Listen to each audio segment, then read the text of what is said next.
Everyone, I welcome you all for the day 2 of the ATAL FDP. We have our speaker, Mr. Maheswar Desu, sir. I hand over the mic to the session in charge, Mr. Rahman. He'll introduce you. I hope you have a good learning experience. Yeah, good morning, everyone. It is my privilege to introduce our distinguished guest speaker, Mr. Maheswar Desu, Chief Artificial Intelligence Officer at GenAI Pioneer. Mr. Maheswar Desu is nationally recognized AI educator, speaker, and technology leader with extensive expertise in generative AI, agentic AI, prompt engineering, AI HPC, quantum computing, and AI-driven innovation. He has trained more than 35,000 students, 1,300 faculty members, and 5,000 MSMEs, helping build AI capabilities across India. Before leading AI initiatives, he pioneered sales and competitive intelligence in India, including serving as the head of sales intelligence at TCS.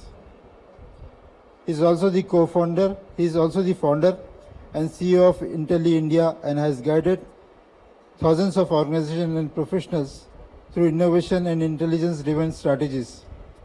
A prolific author, mentor, and life coach, Mr. Maheswar Desu is passionate about empowering students and professionals to prepare for the future of India. He is the author of upcoming book, GenAI, the $2 trillion opportunity. We are truly honored to have him with us today. Please join me in extending a warm welcome to Mr. Maheswar Desu as he delivers an insightful session. Thank you, sir, for the warm introduction. And today's topic, before going into today's topic was conversational AI. We branch it under conversational AI. It's an healthcare chatbot using Dialogflow. That was a topic which has been given to me. So healthcare chatbots using Dialogflow. Before going into this, I'll ask a very simple question. How many understand the importance of chatbots here? Because every time you go to a bank or in a hospital site, the first thing that pops up is a chatbot. So today we are going to learn the skill which most students know, faculty don't know. So let us learn the skill of building chatbots so that we can be smarter than our students in creating our own chatbots. So today the topic obviously is in healthcare. So let us create an intelligent doctor chatbot which will help any hospital or any healthcare service provider in building their own chatbot. The chatbot is a 24 hours salesman, because it keeps talking to us 24/7, and that's the reason why every professional organization needs a chatbot. So this is what we are going to do, and our best obviously market leader is IBM Watson, but the topic which has been given to me is Dialogflow, so I'll go for the second best. Because your college has chosen Dialogflow, I'll go with the second best, which is Dialogflow. So Dialogflow will go into starting depth. We'll look at why this is needed and all that. And then we'll start creating on Dialogflow. It's going to be an entire hands-on session, both in the morning and evening. You're going to have entirely hands-on sessions. So let's start developing chatbots, but I'll not stop with Dialogflow, though the topic session is Dialogflow. Dialogflow requires little bit of effort, and AI has automated so much that you don't need so much of effort. So we'll also be looking into some tools which can give you the same output with less minimal effort. So for the first hour, we'll focus on creating a chatbot in Dialogflow. In the second hour, we'll be looking at creating the same output in different tools, which will be much easier for you also to manage them. So let's start with initially Dialogflow. So why do we need conversational chatbots? See, conversational chatbots, obviously in the healthcare domain, it's becoming imperative, because in the healthcare domain, the people who come to an healthcare site, they obviously don't expect the site to remain as static. Everyone loves dynamism on the website, and obviously no one wants to browse through hundreds of pages. So the first thing that really helps is, as soon as something pops up, a chatbot, you want to ask your query and get to the result directly. And that's what's happening in almost every healthcare institution. Every healthcare institution today has a chatbot which immediately pops up, so that you don't need to go through all those pages and just go direct, ask the person where to go, and the person will direct him. In this case, the virtual person, which is your chatbot, will directly guide you to where you need to go. So this is what we are trying to develop today.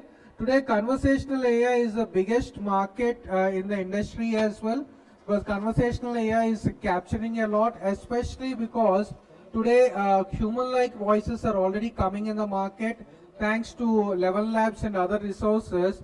Today we have human-like voices directly available.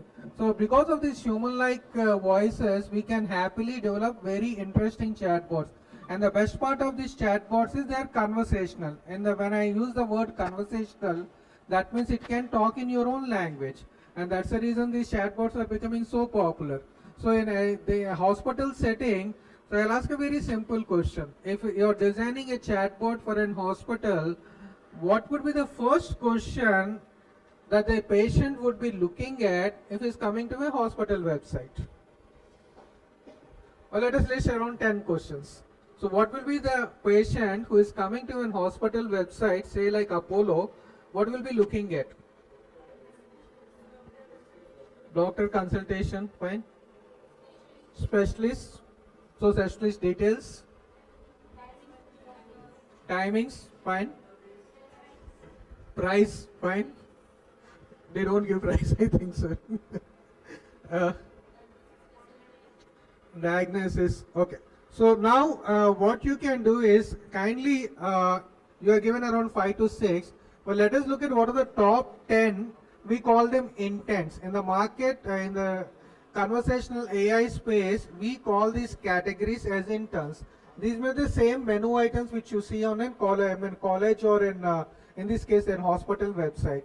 So kindly open your laptops. So let's do it an entirely hands-on session right from step 1. Please open your laptops. If you are logged in, you can open any LLM. It might be ChatGPT or Gemini. Please open any LLM.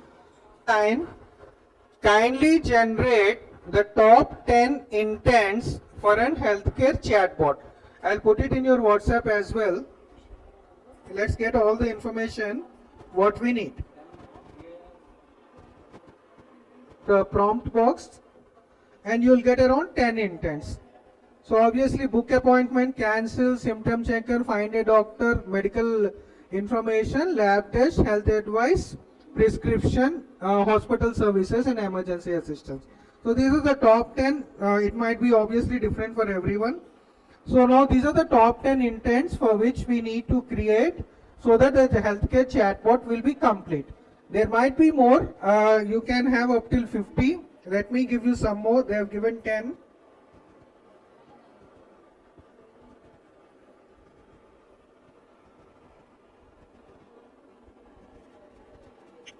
So now what I want you to do is, for the top 10 intents, please generate the training phrases and responses.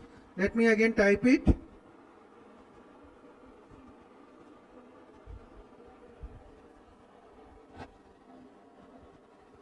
Am I in the group? And response for top 5 intents. So generate training phrases and response for the top 5 intents. So for example, the first one, which is say book appointment. So the training phrases can be like, I want to book an appointment, I want to schedule a doctor visit, I need to consult a doctor, or can I book a consultation? So these kind of 4 to 5 responses are what you need to enter as training phrases, because the machine, in this case the model, needs to be trained in the phrases which you give, and you need also to give it standard answers that it will come. So that's what we'll enter in response.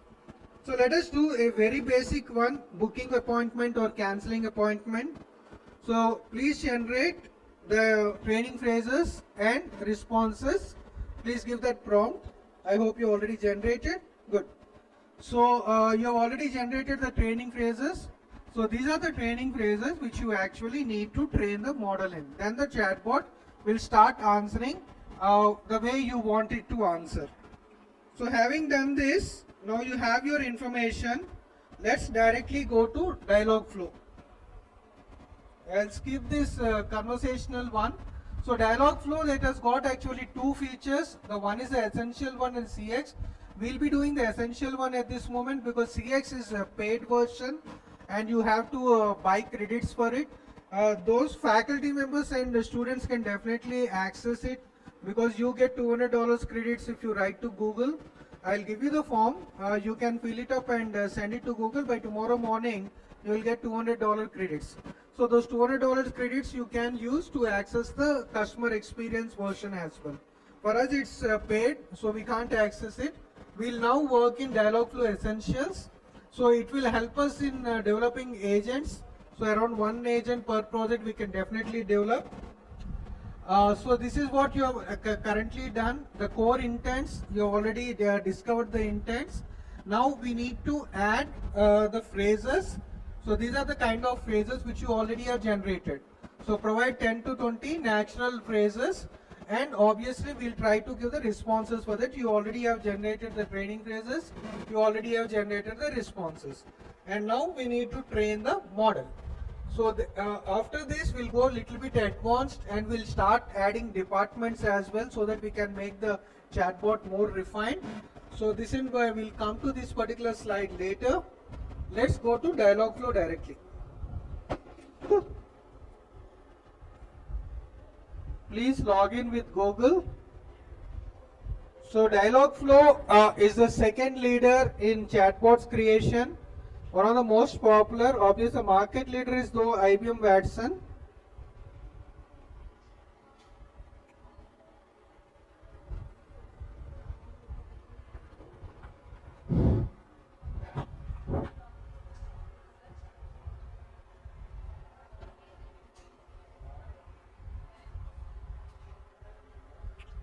Does is Dialogflow matches the phrases which we are giving to the responses which are present also given by the user. So the expression of an end user to the intent, and it uses two algorithms. One is a rule-based reasoning and the other one is machine learning based reasoning. We'll come to entities little bit later. Once we come to entities, and I'll explain what is that. Let us do first a simple training chatbot. Then we'll go in detailed chatbot. Please open Dialogflow. The first step what you need to do is create an agent. Please come to Dialogflow and create an agent. The first step what you need to do is to create an agent. If you click this settings, you can see create new agent. So in my case, my agent is there. This is my agent. Please give a name. Please give a name to the agent. So whatever name you want to give to your chatbot, please give that name and save. Please click on save.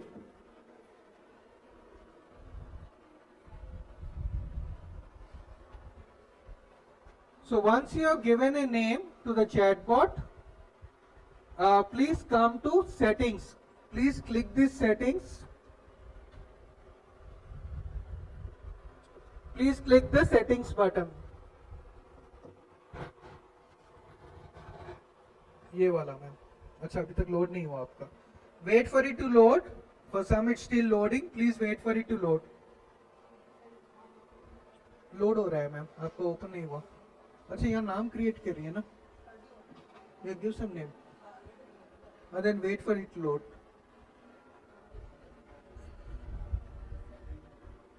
हाँ load हो रहा है. Wait. If you have created an agent, please wait for it to load. Yeah, now you can see your agent. Please click on settings. आ रहा है ma'am. If it has loaded, please click on settings. Please click on settings. Ma'am load हो रहा है अभी भी. You can see that. Please wait for it to load. Please wait for it to load. आ रहा है ना? नहीं आ रहा मैम, अभी तक दिखाई नहीं दे रहा ना? इसमें से दिखाई दे रहा, नहीं दिखाई दे रहा?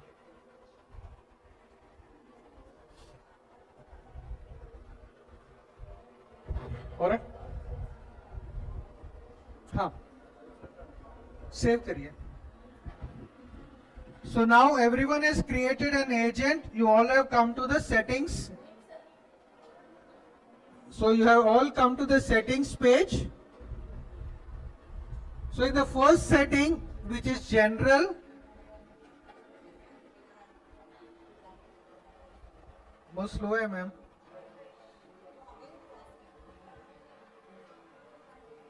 हाँ आ गया ना मैं आपका. अभी सेटिंग्स को क्लिक करिए.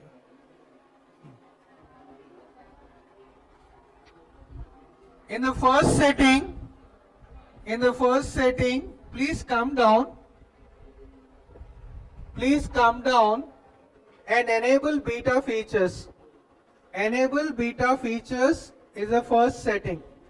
Once you enable beta features, it allows you to add your own documents or your own knowledge base. See, in some cases, the responses which you give might not be sufficient for the model to learn.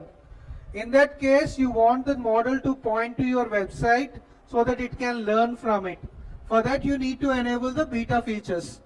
Please enable beta features and log interactions to Dialogflow. So in the first one, this is one you need to do. Please come to languages.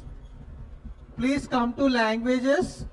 Now you can add as many languages as you want. If you want your chatbot to respond in other languages, you can use this.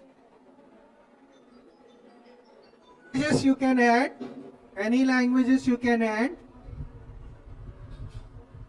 The third one, ML settings.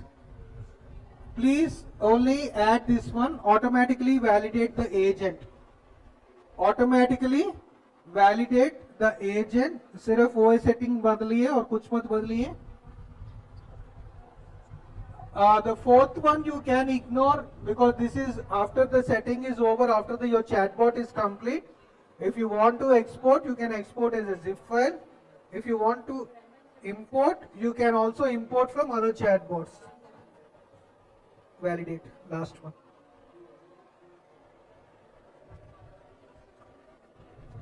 The fifth one you don't need to touch. Please come to speech.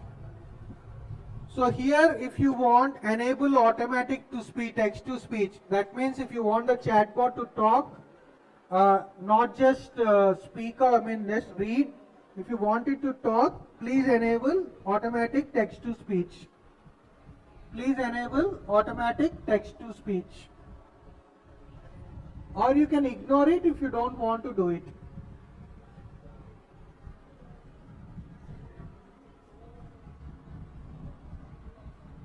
So you can give the languages.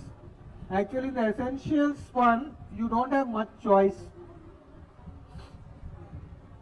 Unless you have added languages earlier, it will not give you the choice here. The last setting, please come to advanced. Please come to advanced and click on sentiment analysis. Please click on enable sentiment analysis. So this is enough. Please click on save. Last one, advanced. In advanced, please click on enable sentiment analysis. Enable advanced measure. Speech में if you want, you can enable automatic test. मुझे आपको नहीं चाहिए तो छोड़ दीजिए, कुछ मत करिए. So please click on save. Please click on save. Done. Now you need to come to intents. Now you need to come to intents. Please come to intents. Please come to intents. Now you have generated already top 5 intents. Let us take only top 2 intents. For testing purpose, let us take only top 2 intents. The पहला intent जो है like book an appointment, just create an intent with that name. In my case, for example, I have created an intent called lab test recommendation. So you can select whichever you have, because you already have generated top 5 intents, you already have generated the training phrases. You can select any of those top intents and give it a name. Please select that intent name and create an intent. Please create an intent. For example, let me do along with you. I will type create an intent, book appointment. Book appointment. If this is my intent, I'll click on save. So once I do this book appointment, I can see these options available with me. These training phrases are where I need to add what I have already received from my ChatGPT. The training phrases are what I need to add for from what I got from ChatGPT. So please add one in each line. Please add one in each line. So in my case, what I want to do is, I want to book an appointment. That's my first phrase. I want to book an appointment. The second, I want to schedule a doctor visit. Schedule a doctor visit.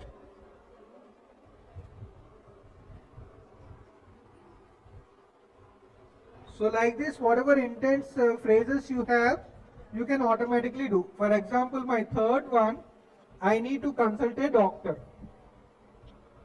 Another question, can I book a consultation? For example, these are my 4 training phrases which I am giving to the model. And obviously, once I give these questions, I need to also give it a response. So in the response, please come down a little bit. In the text response here, I can say, sure, please select the department, preferred doctor,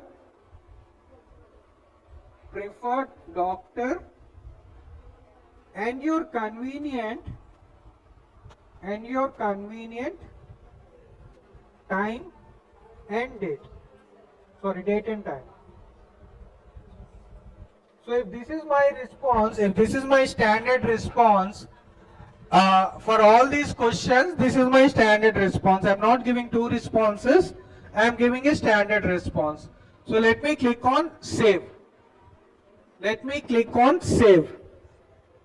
So I want you to do this. Please enter your training phrases here and enter the response here. So you already have received the training phrases from ChatGPT. So create an intent and start adding the responses one by one. Now this is response. You added the phrases, ma'am? Okay, fine. You have added. Please click on save. Yes. Come down. Yes, fine. Please click on save. Yeah. Please click on save.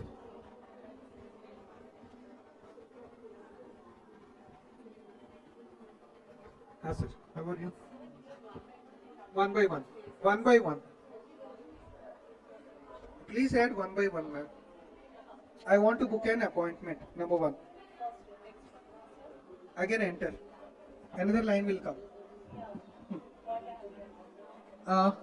Ma'am, you already asked a ChatGPT, no, for the training phrases. Yes. Yeah. So these are all the phrases you have. You can add them. हाँ sir आरो हाँ sir हाँ इसमें यहाँ से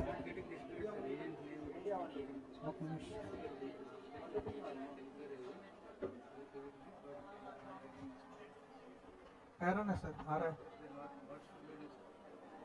आ गया ना आपका intents में जाइए, create an intent. Oh, you didn't create, sir. Okay, book appointment you already done.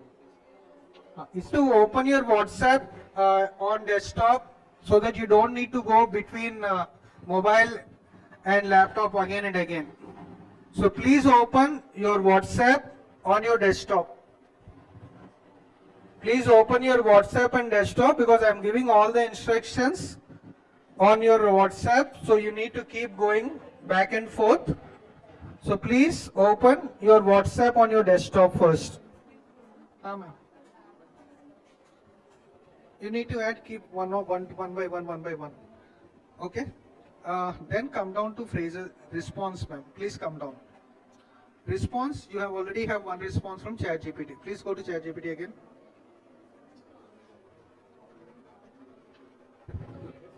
To make it easier, please do those first two steps so that you can just copy paste. Generate the top 10 intents and generate training phrases and responses for the top 5 intents. Then only you need to copy and paste. It becomes easier for you.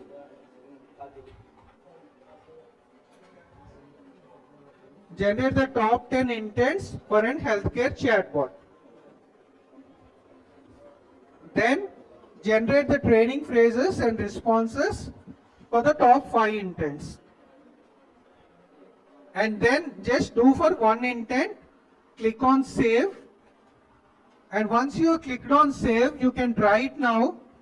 Please check whether it's working. Now here at the top right, I want to book an appointment.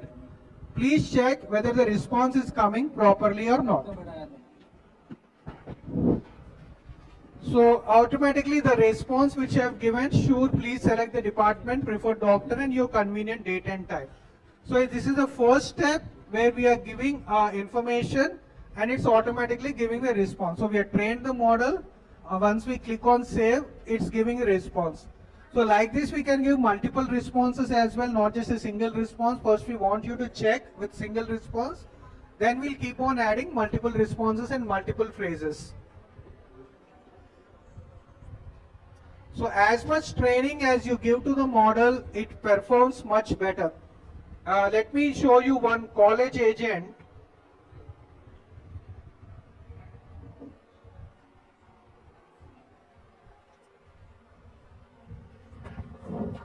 For example, this is a college chatbot and this is the placements intent. If you can see, I have trained the model on so many phrases. The more you train, obviously the better the response it comes. So I've trained all these questions and I've also given detailed answers. So you can see I've given very detailed answers. So the machine automatically understands and it will give semantic answers responding to that. So if I try it now, it will give me the correct answer. So like this, if you can give as much detail as possible, it's much easier for you to do.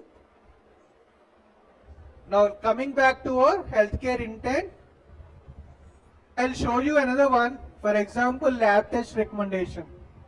So in lab test, I have given some training phrases. And a response, again I have given a single response here. The single response is based on your request, here are some common events. So obviously because that's a single response, whatever you type, the answer will come. The key here is to make the model work even when you give multiple responses and multiple questions. So that's what I have done here in, for example, in this college chatbot. You can see I have given around 15 questions.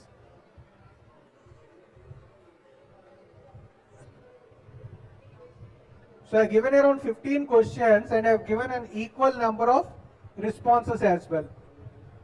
So this is when it should work. If it doesn't work, then you have a problem. That means you need to add more entities, and I'll come to entities a little bit later. So let me go back to your healthcare.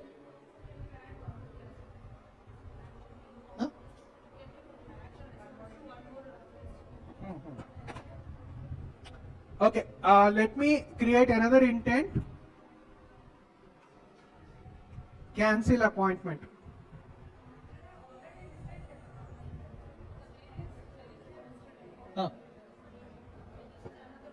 Yes. So I need as many intents as possible because the machine should automatically look at the first line and try to match the intent. Yeah. So one thing you need to understand, your intents are just like your menu items. So you need to create as many intents as possible as would be the number of menu items on your college website, or in this case, the hospital website. So for me, book appointment was one, cancel appointment can be another one. So in a typical healthcare, you might have more than around 15 to 20. So let me give you a typical healthcare chatbot, how many it can be there.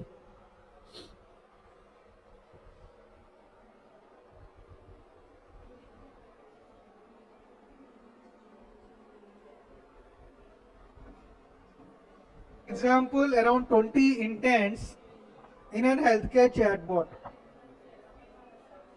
I have sent you around 20 to 25 intents for a good chatbot. For minimal response, those 20 to 25 intents are minimum. As Sir has just found, for a commercial chatbot, it's suggesting around 300 intents. So obviously, a lot of people will ask a lot of different types of questions, especially for an hospital with multiple specializations, right from pregnancy all the way till pediatric.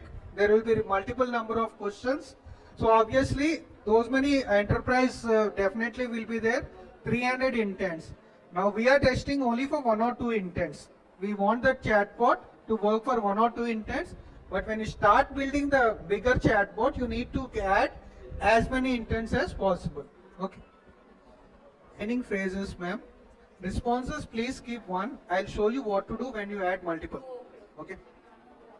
Features in Dialogflow, then we'll come back to a little bit more advanced by adding multiple responses. The other feature in Dialogflow is knowledge base, where if you feel that your training is not sufficient, if you already have enabled beta features, you can create a knowledge base where you can add your college website. So you can create the first knowledge document, and then you can add the document name, type, and if there's an URL, you can give the URL, or you can upload file from your computer. So this is additional knowledge to the model. And once you feel that your chatbot is working, let me show you what to do. Then I'll come back again, show a little bit advanced versions of this. So what you do is go to integrations and click on web demo. Go to integrations and click on web demo. Let me type it as well. I'll type in the WhatsApp group as well.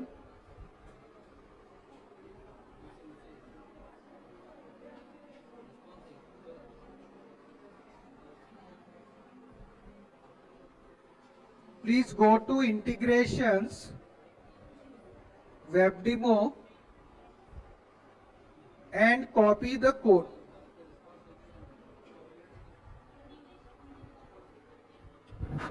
There's this code, add this agent to your website.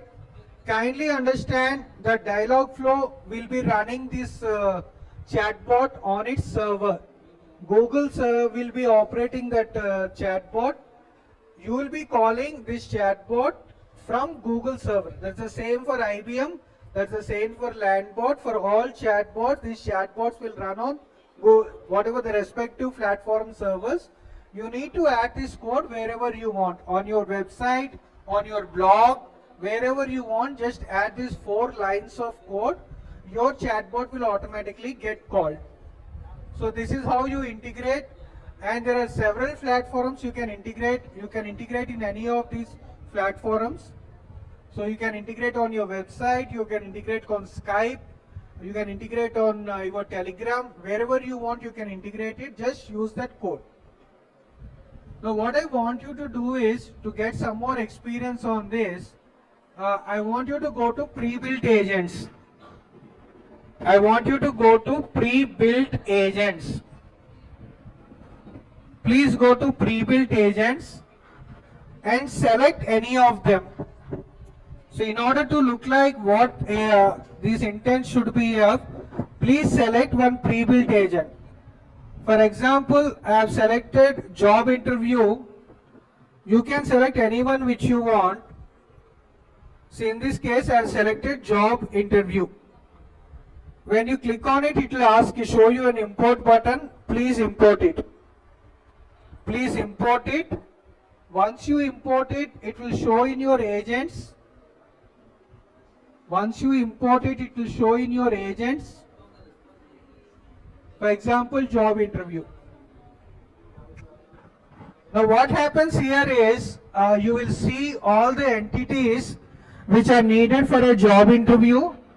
In many cases, the phrases are already written there and the responses are also written there. In some cases, the responses might not be there. You can add your own responses. But you doing one or two such cases, you will get an idea of what training phrases to give, what responses to give. You will automatically get an idea. So please import one. Yeah, it takes some time. It keeps rotating. So once it imports, you can see that this is how the intents are. If you think it's okay, in this case actually they gave questions, but they did not add answers. I added my own answers. The questions were already there, the intents were already there. Now if I ask a simple question, kindly understand that the people who come to the chatbot are not literate people, and they are also very lazy like most of us. So we will obviously not write the complete sentence. So in this case I am very lazy. I have just used one word. But the beauty of the chatbot is it has to respond even to that one word and give information. So in this case I have said hobbies, and an answer has said yes, I have got hobbies. So if I ask what hobbies do you have, then it should answer respectively. So you need to be prepared for all the lazy people as well who come to your chatbot, who will not write the complete sentence, who will give totally mistaken spellings as well. You need to recognize it. Your chatbot needs to take care of all these idiosyncrasies and still respond. That's what makes a perfect chatbot. So because it uses natural language processing, spellings are fine, it will take care of them. And semantically, because it uses rule-based reasoning and machine learning, it can understand even if you make the sentence or question here and there, or if you don't give the complete question, it will still answer. But for hobbies, there might be multiple responses. So in order to qualify it, we'll give a detailed question, what hobbies do you have? So like this, you can check it out. If you practice one or two chatbots, you will understand it better. Which you have copied, that is the code which you need to integrate in any place where you want to call this chatbot. It can be your personal page, like Blogspot, or it can be your Skype, or it can be your Telegram. Wherever you want, you can just integrate that code. Just 5 lines of code. Even in WhatsApp, there is if you go to that integrations, it has shown you all the platforms where you can integrate it. So the code is where you need a web demo. For only a website, you need that code. For Telegram, there might be different instructions. For WhatsApp, there might be different instructions. Please check it out. It doesn't happen immediately. But once it's imported, you practice with 1 or 2 templates. You will understand what questions to keep, what answers to keep. You'll automatically understand. So this is Dialogflow from Google. So this is Dialogflow from Google. And this is when you need some commercial solutions. For example, you have a shop. You don't need this much. You can happily design with a very simple chatbot, and I will show you how to design a very simple chatbot. You don't need to do all this work. Happily you can develop with a single prompt. I will show you next what to do with that. You have a small shop, you have a small business, the people who come to your place or your shop, they'll only ask what products do you have, what pricing it is. 10-15 questions. Yeah, maybe around 50 questions. So for those kind of things, you don't need to come till here. You can happily develop very simple one using prompts. I'll show you what to do that. Load karega, sir. So let us do one thing. Meanwhile, while it loads, let me show you the second option. I want you to go to landbot.io and log in, please. I'll give you the link. Landbot.io. Like this, I developed it just 5 minutes. You can also develop this. So this is your chatbot. Now let us design a chatbot like this.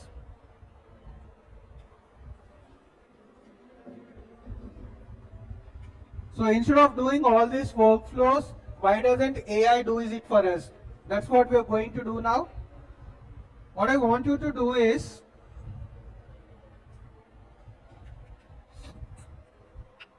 I'll again give the prompt. Please generate a landbot prompt to create a simple healthcare chatbot. The prompt shouldn't exceed 1000 words. Please ask this on ChatGPT or Gemini, wherever it is. Please ask it. Please ask this on your ChatGPT or anywhere. Then come back to landbot.io.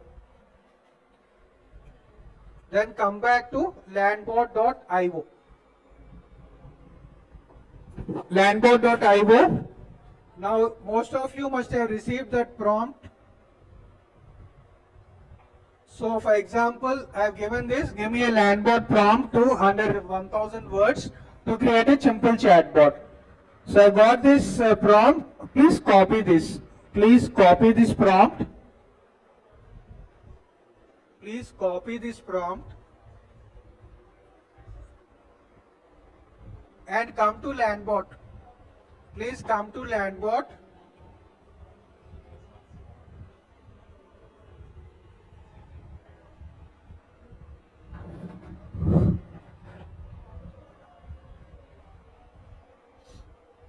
Log in.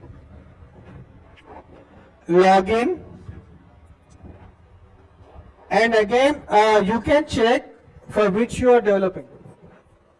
You can sign in with Google. Please sign in with Google. So now here you have come to this home page. Now you asked if you can, someone asked WhatsApp. You asked, no ma'am.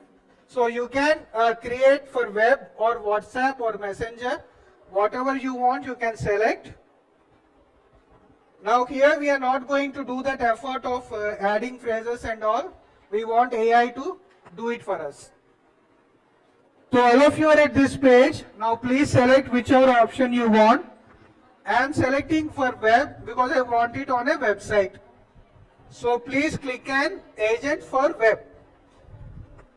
Please click an agent for web.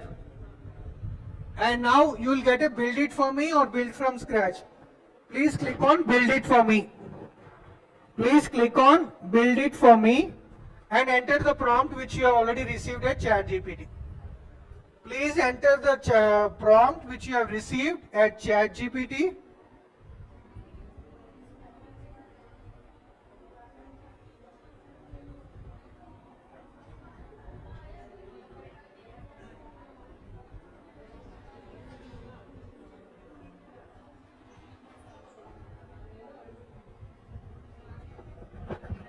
So you can copy this prompt. Please copy this prompt and click on generate. In exactly 10 to 20 seconds, your chatbot will be ready and it will be looking like this. So your chatbot will be looking like this. Log in first, log in with Google. हाँ, पहले कुछ questions पूछेगा, please give whatever answers you want. पहले it will ask some questions, please answer whatever you want. What is that, ma'am? Prompt.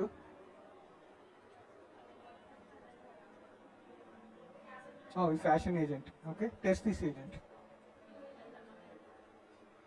Yeah, start conversation. If your chatbot is complete, you can test it. There's a button on the top right side. Please test this agent. Training yourself with phrases. You don't need to train for phrases and responses. You can automatically build on your own. And please test it. Once you are happy, you can publish it. Once you are happy, you can click on publish. So that again it will give you an URL. That's a URL which you need to call from your code.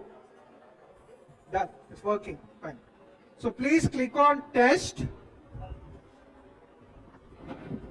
If you are okay with it, publish it. If you are okay with it, just publish it. For example, I am testing my agent.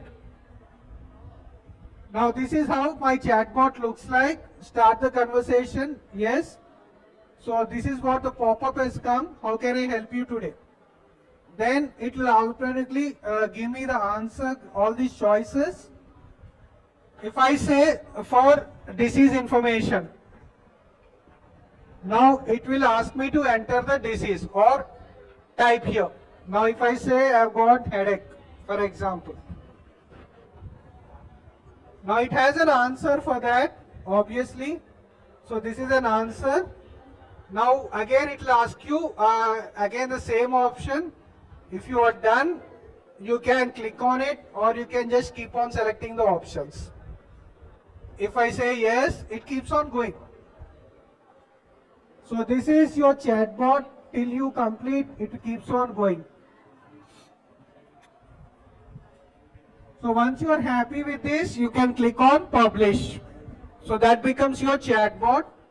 So this is a basic version. You can keep on adding more. Now for example, this one is going till here. Let me minimize it.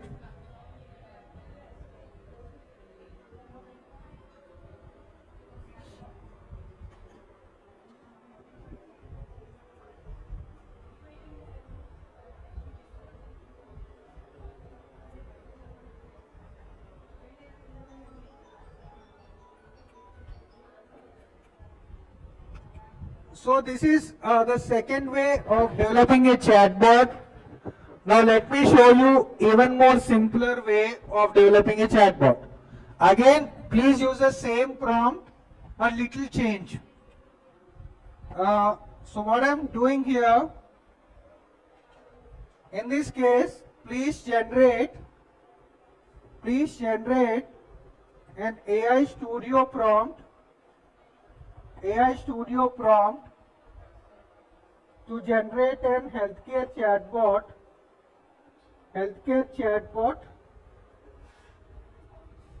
answering precisely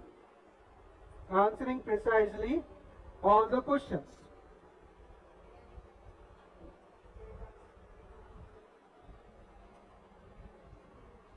This should be professional chatbot. Okay, if I give this particular prompt, now I'll get an AI Studio prompt. What I'll do is,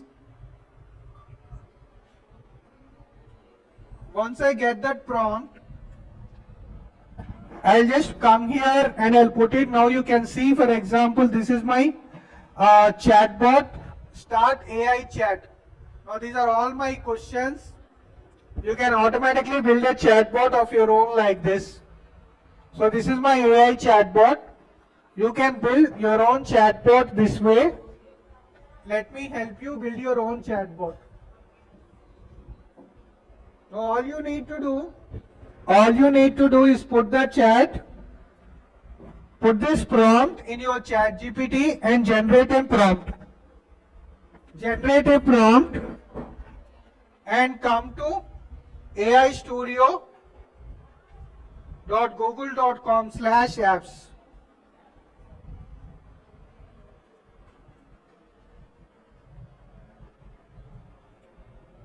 please come to aistudio.google.com/apps, aistudio.google.com/apps, and just enter the prompt and click on build. Enter the prompt on it. No props. Let's do another one. Please go to bolt.new.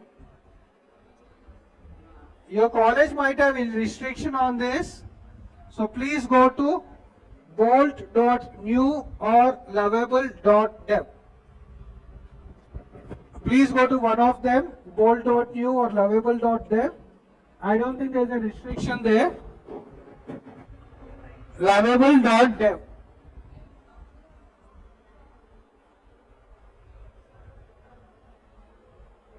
Copy the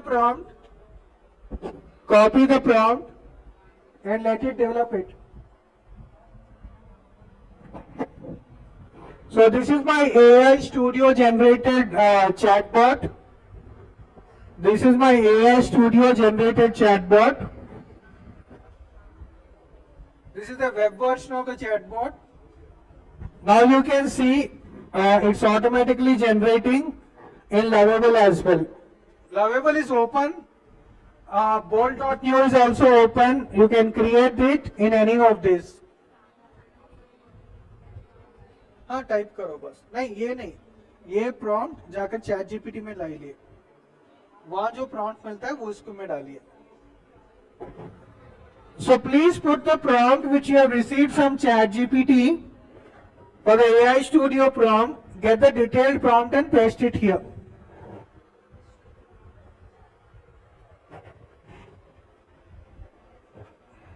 You need to log in to Bolt and Lovable. You need to log in to Bolt and Lovable.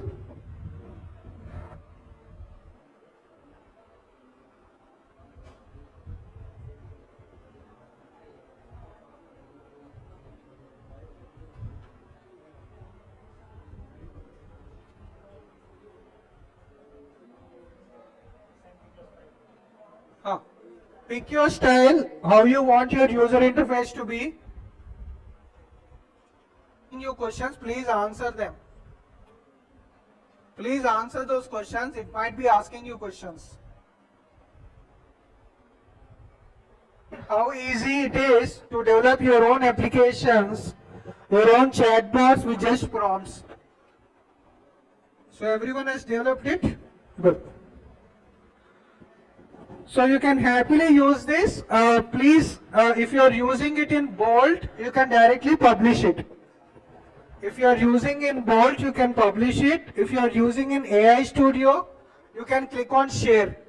In Lovable also you can publish, and also you can give your own name.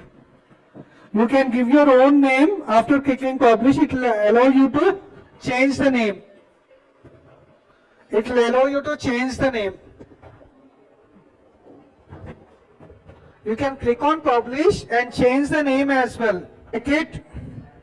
That's your personal chatbot, a visual chatbot that becomes your. You can obviously publish it in your own name. You can change the name. In Lovable, when you click on publish, eyes on the screen please.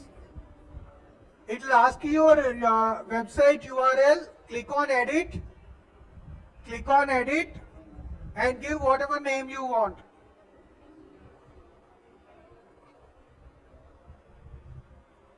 So I have given my own name, Uma Healthbot.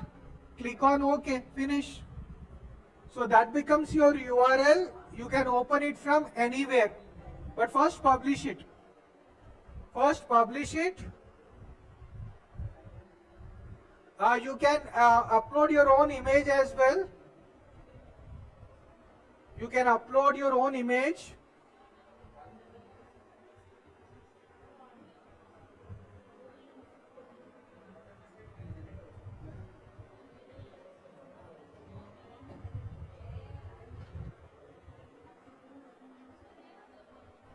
So you can upload your own image as well.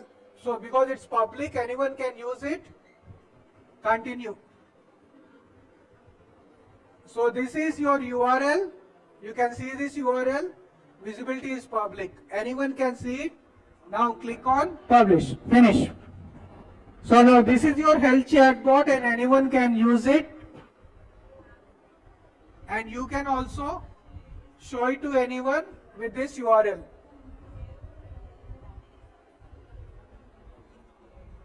So this is the easiest way and the proprietary way to build your chatbot, a visual chatbot.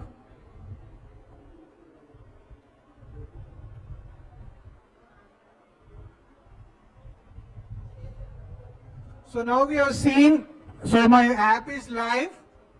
If you want, you can click on app, view app.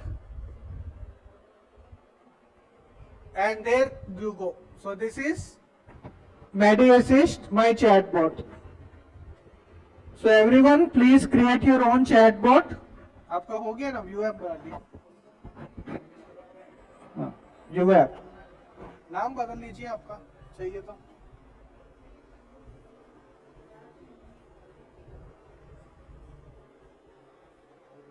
बन गया अभी. So everyone has your own app now, which is good.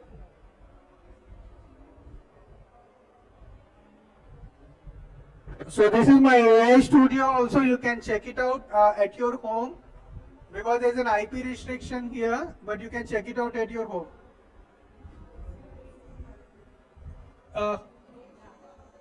Working up fine.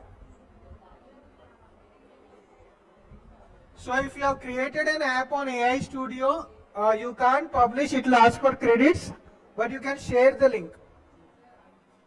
You can share it.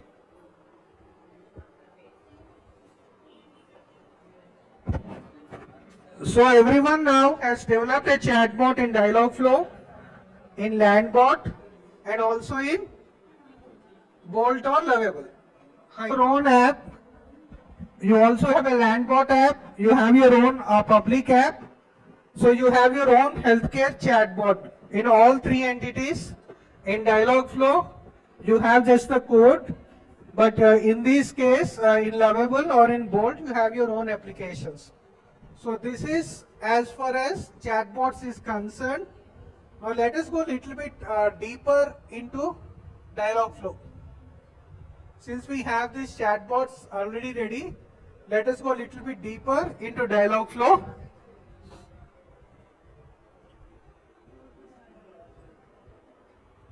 Oh, it's still going on, sir. There's something called small talk where you can define basic greetings. Hello, how are you and all that. You can definitely make changes here. The basic greetings, welcome to and all that. You can make changes on your own. Otherwise, by default, some will be there, but you can keep on changing here. Now click on any of them, for example, about agent. So then you will be seeing what type of questions are coming up. You can change any of them. For example, who are you? You can give those answers. You can give your own answers. If those are the questions, you can give your own answers. So this is small talk. You can define your own small talk. Hello and goodbye also you can define. If someone says bye-bye, what's your answer? If someone says good evening, what's your answer? You need to give all those responses. So this is how you build a conversational chatbot. This is how you build a conversational chatbot.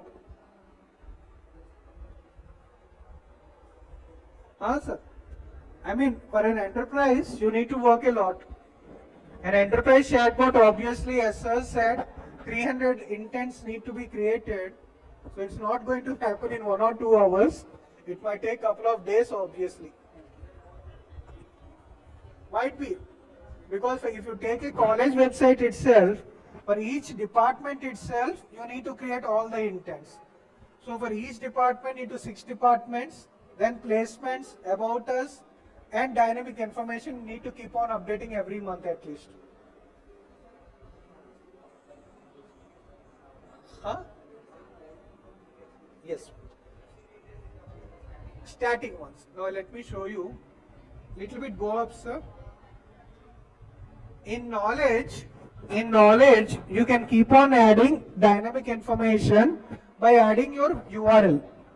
You have an option to add your URL. Now, in some cases, for example, take your own site. Lot of your students are doing lot of hackathons. You are updating them regularly on your website. Now, Chatbot obviously cannot keep a pace with that. So, for those kind of things, it's like Agionic. Let me give you the URL. It's been bought because it's not coming up. A lot of tools are there for dynamic indexing, sir. Like Haptic does. There's one haptic.ai, even that will do. You can click on dynamic indexing. You can click on dynamic indexing chatbots.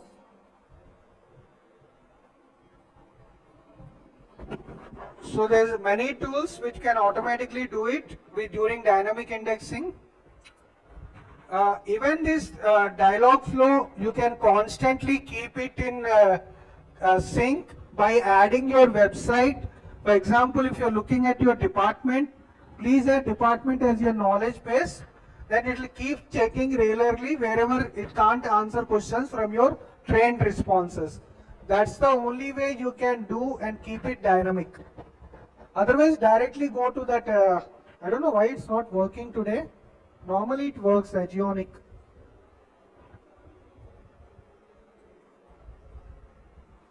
Even last month we used it. Is parameter extraction. The parameter extraction is one of the features where you do semantic matching with the phrases that allows you to add multiple phrases for questions. So for example, in this case, I have added an entity called specialization. I have added an entity called specialization, and in that I have defined some departments. In the similar way, I have created another entity called department. You can see I have added lot of values for departments. The reason why I asked you to check up these pre-built agents is you will understand much faster. For example, take my entity food delivery. In food delivery, if I am clicking on delivery order, you can see how many entities are already there. Now these are all the training phrases. But if you look at the entity, there is an entity called product and the delivery product. This will automatically come for dynamic response in your, okay, this is not added. So in responses, you need to add this phrase. For example, if you look at the question, I like to add meat delivery order. Okay. So what you do is, the response should be,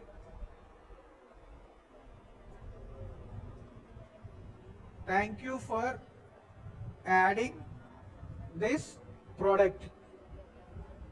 You can see it's automatically being prompted because there is a product there.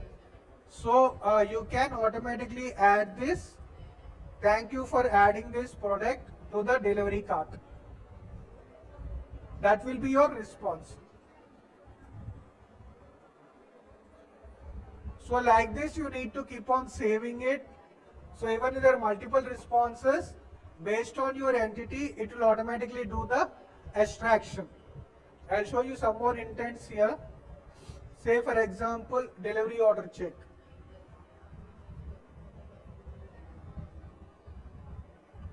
So in delivery order check also, okay, there's no entity here. And many times these entities are automatically created. You don't need to even add. The machine automatically adds some entities.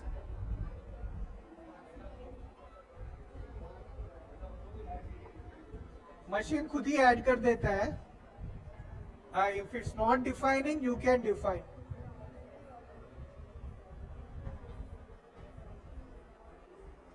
So you can see here, The machine is automatically added.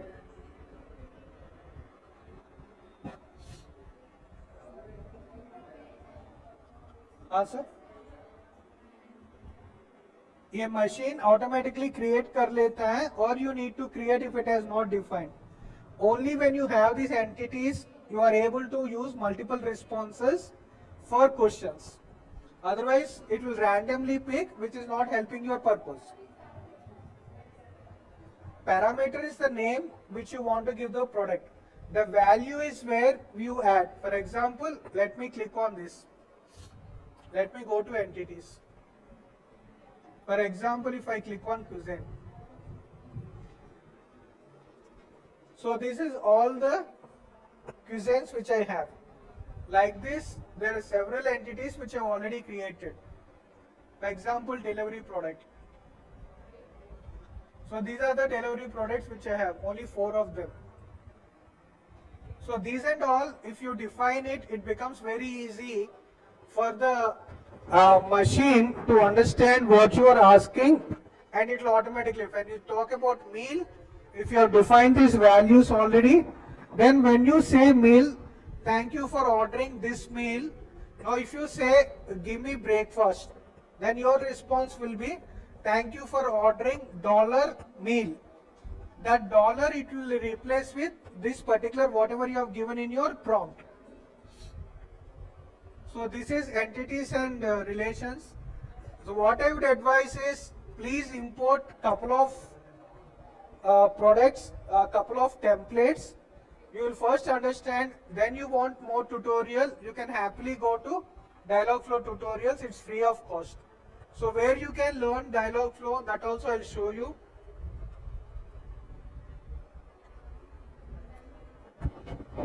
Since you have come here, let's get you a certificate in Conversational AI. Let me give you this link. You can do this course and you'll also get a badge for this. I'll give you this link.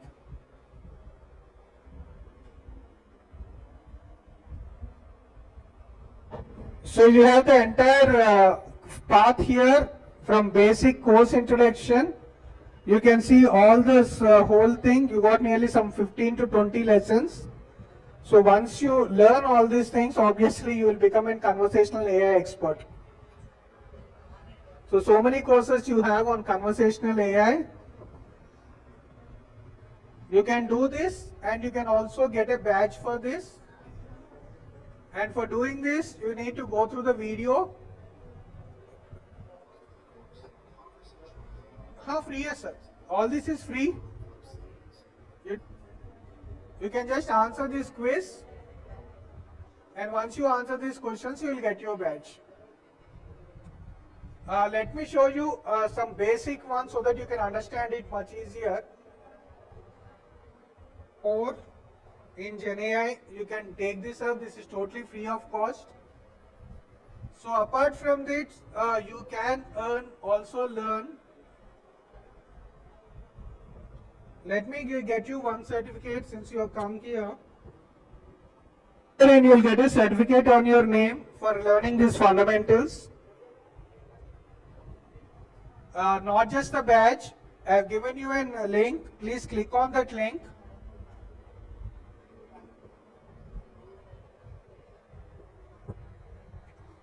Please click on this link. Click on Start. Log in with Microsoft and click on Start. You need a Microsoft login. You can create one. You can do it on your home, sir. No issues. You need to log in with Microsoft to get the certificate. Please log in with Microsoft to get the certificate. You can do on your phone if you don't want to share on desktop. So you can get a certificate on these agents, on writing prompts as well. This course, I think it's time for journal review. discuss today in journal review, and the topic is evaluating the use of GenAI to support genetic counseling for rare diseases.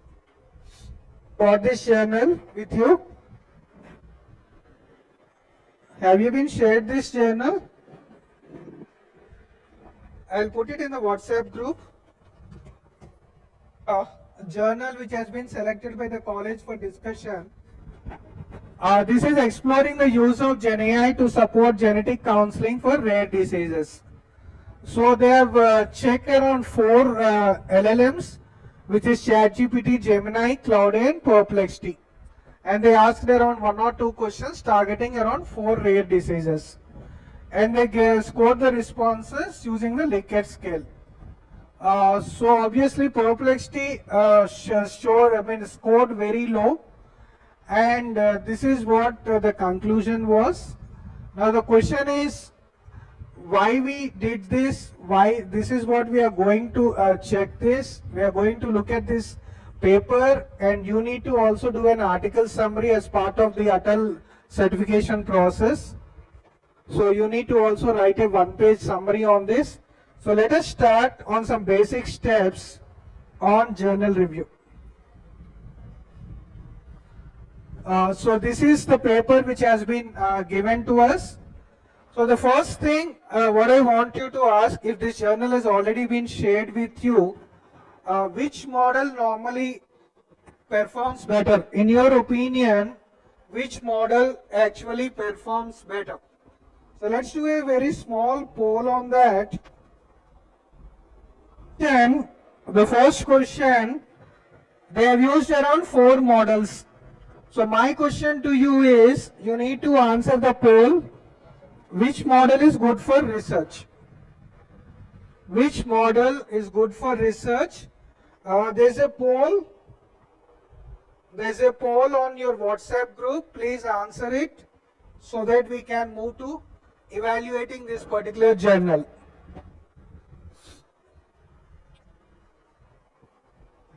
So now if you look at the perceptions which are coming in,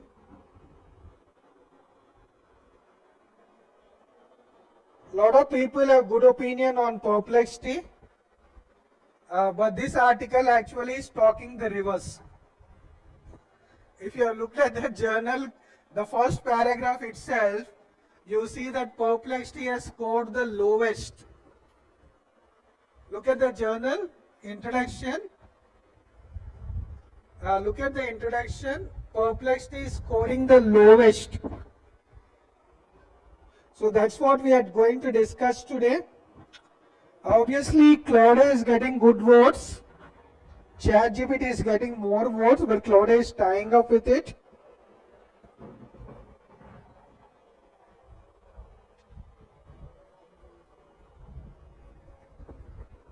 So we have got ChatGPT are both tying up with each other.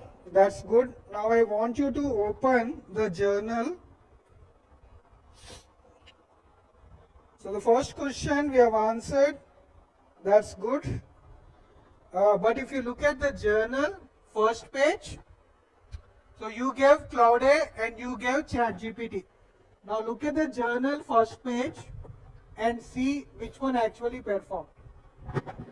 Perplexity has the highest score of 1, that is very poor, and 2 very poor. So the ChatGPT in this case actually has ranked very high, and Gemini has ranked 2nd, Cloud has ranked 3rd. So in this article, it matches with your perception of ChatGPT and Cloud, but Gemini is better than Perplexity in this particular article, not generically, but in this article, it is saying that it's much better. Now, what I want you to do is study the first paragraph and identify 3 things. One is, before we started the journal discussion, you need to be on the same page as me. What is the actual problem? What is the actual problem? What is the research question? We need to discuss something. what is a research question?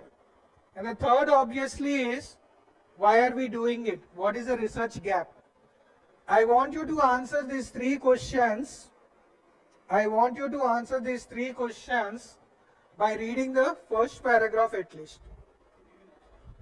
I want you to answer these three questions. Why was this research needed actually? So please identify the problem. Please identify the research gap and the research question. The group as well. Please identify the research problem and what we need to discuss. What is the research question that we are going to discuss? And why we are doing it? What is the gap? So can someone identify this? What is the research problem? What is the research question for our discussion? And what is the gap? It is we are evaluating GenAI for rare diseases. So the question is, why are we doing it?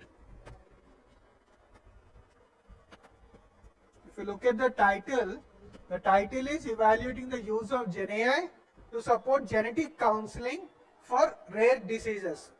That means we are having AI as a virtual doctor, as an actual consultant or counsel. The question is, why?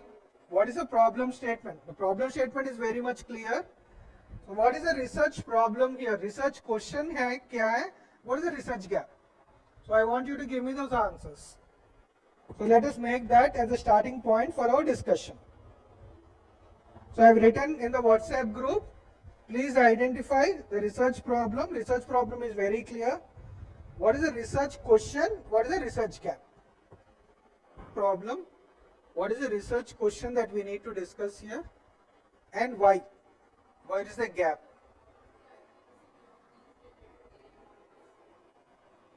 That can be a gap. Rare diseases, the biggest problem is there is not much info on them. Second, you don't have counselors for those rare diseases because 1 in a million might be there. So you don't have counselors for those rare diseases. So what these researchers are suggesting is, for those rare diseases, since we don't have any counselor, why can't we use GenAI? That is the whole purpose of this paper. Why can't we use GenAI to act as counselors for those rare diseases? That is the problem statement. So the research question is, can these LLMs be used? How accurate these LLMs can be? That might be the research question. What is the research gap here? As a researcher, what is the research gap? No, limitations cannot be a gap being trained on those particular rare diseases. That's obviously the research gap. If a model has not been trained on that body of knowledge of those rare diseases, how can you even ask an LLM to evaluate? That is the research gap. So the research gap here is to understand how many LLMs have actually been trained on those rare diseases. If they have not been trained, they are hallucinating.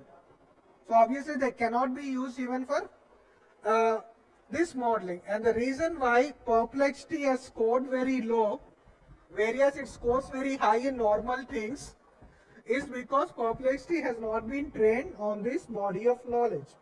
So it doesn't have that extensive training of 1 trillion parameters just like ChatGPT and Gemini have. Because it has not been trained on 1 trillion parameters, it's scoring very low. Medical LLMs, but this is a rare disease. What they found is they used only these 4 LLMs. They didn't use a specific medical LLM. The topic is these 4 LLMs have been compared. And they have given around 102 questions. Now the second step is to see what they have done.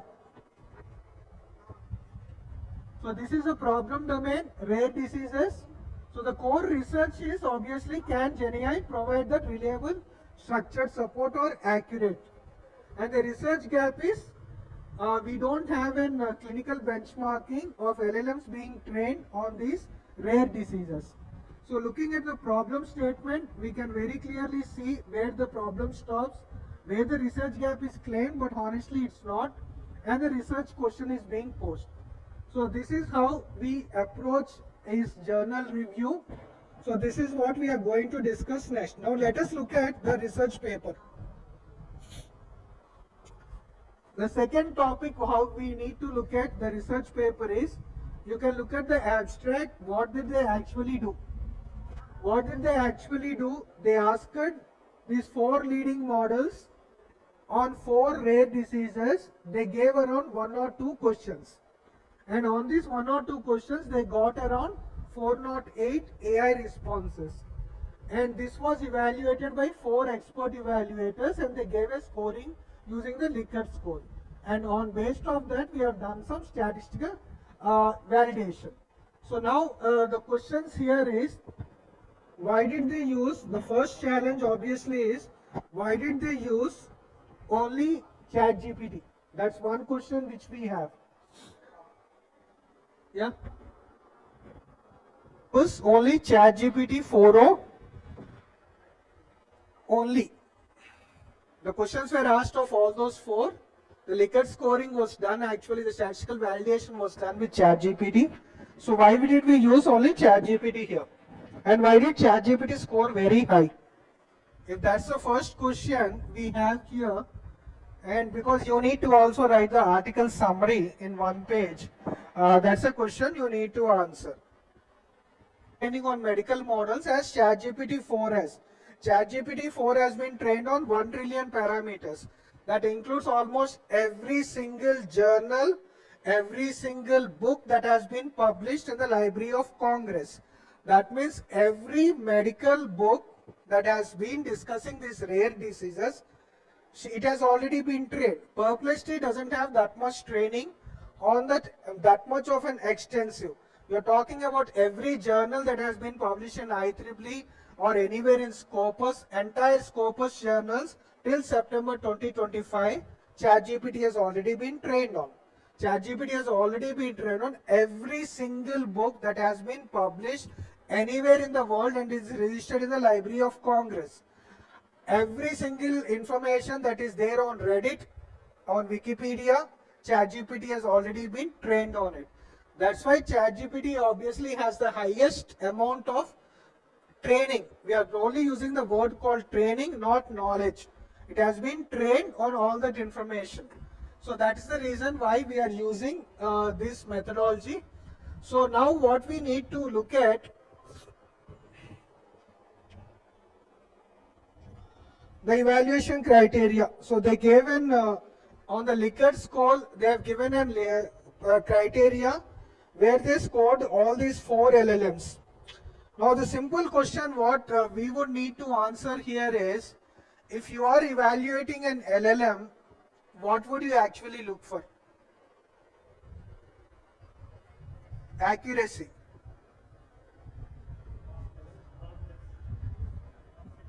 Promptness, fine. Reliable response and promptness are somewhere closer. Hallucinations, references, whether it's referencing the sources or not, or whether it's hallucinating. If it's not quoting it, obviously it's hallucinating. So those are the things which we look at. So what they have looked at is, they have looked at 3 criteria. One, they have used professionalism, accuracy and patient safety. This is the 3 criteria they have taken. But the question here, what we want to discuss is, what would you ask? So references is 1, hallucination is 1, explainability is 1. And now if you look at which AI performed best, again if you go back to the first page, in the first page, if you go back, you can see that ChatGPT performed the best at 4.24. Gemini and Claude are actually very closer, and Perplexity is very low. And the reason we have already discussed why Perplexity is very low. Now, the second question is, the question that we have is, this question we have already answered. Earlier, we were supposed to answer it here.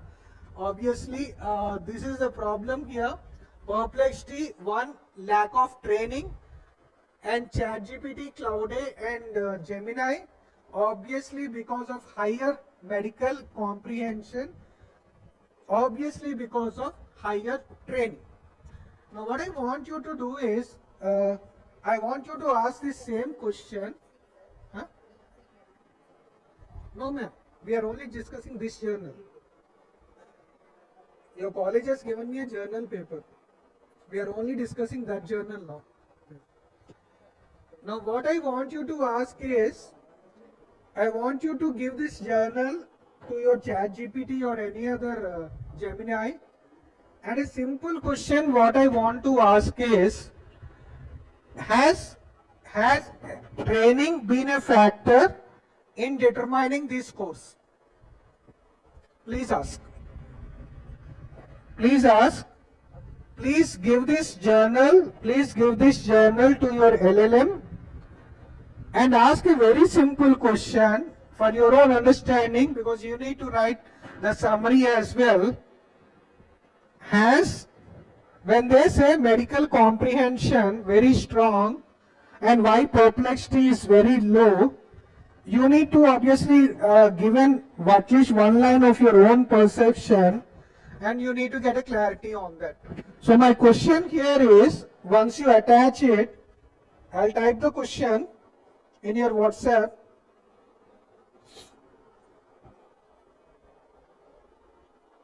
Has extensive medical training been the reason for other three models scoring high? Other three models scoring high. Please ask this question so that you can be very much clear on why perplexity performed worse. Please check the response. Please check the response. You need to write a one-page summary and submit it to get your ATAL certificate. So you need to understand this paper very clearly. Doing a PPT, but a one-page summary report you definitely need to do. More reliable information sources. Perplexity has relied on low credible sources. That's one of the answers which it has got. So this is what you can understand when you are using models to train. In this case, perplexity has been trained on low credible sources. Credibility has also been a factor in these large LLMs being selected over perplexity. So that also gives you a reference point in case you are writing papers and you are using perplexity. This is a good reference point for you. And we have for you, have you ever encountered an incorrect answer or hallucination for your research projects from either ChatGPT or any of the three other models? So many times, obviously. The question here is, have you ever encountered a highly convincing, beautifully structured all the time? So please enter that in your journal review. So that's another question we want you to write. And now, if you look at the paper once again, we need to write, as another paragraph, you need to write the strengths and limitations of that particular study. So you need to write the strengths of that particular study and limitations of that particular study. I request you to read the abstract once again, because that's another point which you need to mention. But honestly, I know what 99% of you will do. You will give this journal to ChatGPT and ask it to write a single page summary. But for the recording, I need to ask these questions, and I obviously need to ask you to do these works. What is the strength? What is the strength of this study? The strength of this study obviously is, despite limitations, it has it went through the process of evaluating the possibility of using GenAI for counseling for this rare disease because there are no counselors. The gap is very much clear. There are no counselors for these rare diseases. So they have evaluated the possibility of getting clinical validation for GenAI being used as an genetic counselor for these rare diseases. So their strength, obviously, they have done a lot of statistical validation instead of raw superficial observations. And they also did multiple benchmarking, obviously 4 GPTs they have done, not a single one, so that's their strength. And obviously the limitations part, they have taken only 4 diseases, and the language is obviously they translated from Korean, so there's multilingual nuances have been totally ignored, and models obviously have been updated since the last date. So this is one particular limitation you can definitely mention. So this is something which you need to mention in one paragraph in your summary paper. Answer? They took only 4 models and 4 diseases. Only 4 diseases they took on the Likert scale, 1 to 5. And on that 1 to 5, ChatGPT got 4.25, Gemini got 4.15, and Cloud got 4.13. Whereas your Perplexity scored only 3.55. Next question here for this journal review. In these kind of studies, how many people do agree to the postulate being proposed by this proposal? The postulate and the hypothesis is very much clear that the research paper question. The research paper postulate is very clear. Their hypothesis and postulate is that they want LLMs to replace human counselors for these rare diseases. That is the whole purpose of the paper, because there are no counselors available for those rare diseases. Now, how many people here would agree to this postulate that the researchers have proposed? Do you agree that human in the loop can be ignored for these rare diseases, or would you totally not support the postulate in the paper? So that's, your college has selected a very good paper for review. So that's an interesting subject.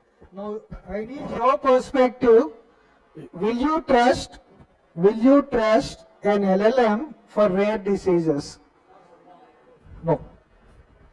But these rare diseases don't have counselors. There are no counselors for those rare diseases. Loop cannot be ignored.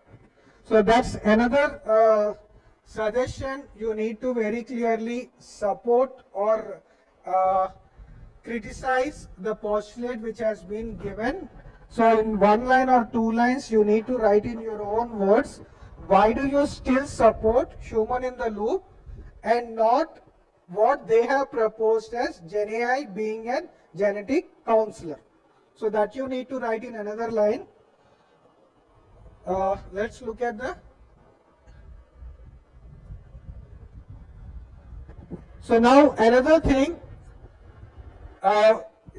they've asked us to publish any such research. If you have to research any such topic where it's rare, where you need to do something similar, where you don't have any human validation.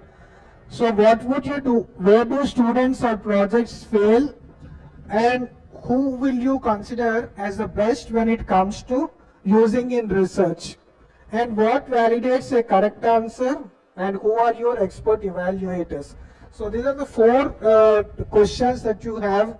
They've asked us to brainstorm. So in this case, this is the template which has been given by AICTC. All these slides, we are going by the journal review templates which has been given in AICTC. And that's the reason in this 1-page report which you need to submit to the government, you need to have these questions also answered. So 1 or 2 lines you need to do that. So replicating and publishing similar research, if we have to do it, where do most researchers fail? That's the first question. and I would like some answers from you. Where do researchers fail? So now you obviously need to, you already discussed the research problem, we have already researched the research question, research gap we have discussed. In another slide we discussed the AI models, why some scored high, why some didn't score high. Then we also looked at the evaluation criteria. Now what we need to do is just brainstorm this so that you can give us a summary at the end, that given such an case where you need to also do similar research, this is where we will take steps. For that you need to first tell us where do most of the researchers end up. Like in this case, ma'am was telling me about one such case where our clinical validation is not actually coming up to the mark because her total throughput is only coming at 55%. So how do you try to improve that? I mean, a similar thing, let me give you in brain tumor. In brain tumor, unfortunately, we have this BRATCH data set. And this BRATCH data set has been from a very small, minute population, ethnic population in South Africa, only 3,000. But this 3,000 data set is the de facto standard for the last 20 years for brain tumor. Unfortunately, that is where medical research stands. For last 20 years, PhDs are being given, PhDs are being taken, both. The person who is giving a research paper award, he is giving only for 0.5% improvement. Only for 0.5% improvement, they are awarding PhDs. You can Google brain tumor PhDs. Every one of them, they only talk about 0.5% improvement because it cannot go beyond 90%. Every year I get this question from PhD students. Obviously some lecturer refers them. They want me to push to 93% or 94%. Obviously it's not possible because these are medical images. You can't push so much of an accuracy. That's what we look at today when we are looking at GANs. We definitely can't push it beyond 90. These are all medical images. Medical images, you can't push that much accuracy. Just like you can do others to 97 or 98. But PhDs unfortunately are being awarded on the same small, minute segment. And those people are coming and teaching us classes. Unfortunately, sorry to say this. But unfortunately, only 3,000 data set. The whole industry doesn't have anything beyond this for brain tumor. Even the one which ma'am is working on, because my students have also worked on this area, even there you don't have huge data set. Forget about all these questions. Does India have one single data set for any of these diseases? So where does ethnicity come in? Where does DNA come in? So you are creating solutions, you are creating products, pharma products, medicines, vaccines, ignoring totally the DNA characteristics of an entire population. So South Africa's 3,000 ethnic segment is the whole base for pharma medicines for brain tumor. Unfortunately, that is what medical research is totally lagging on. And in fact, this is what I just wanted to say. Beyond the LLMs, if you're doing some healthcare research project, please look into the data sets first. The data sets are the most important. We don't have enough data sets in medical field. Ethnicity. So, see, in this age where we are doing precision medicine means we are customizing the medicine based on the DNA of the person.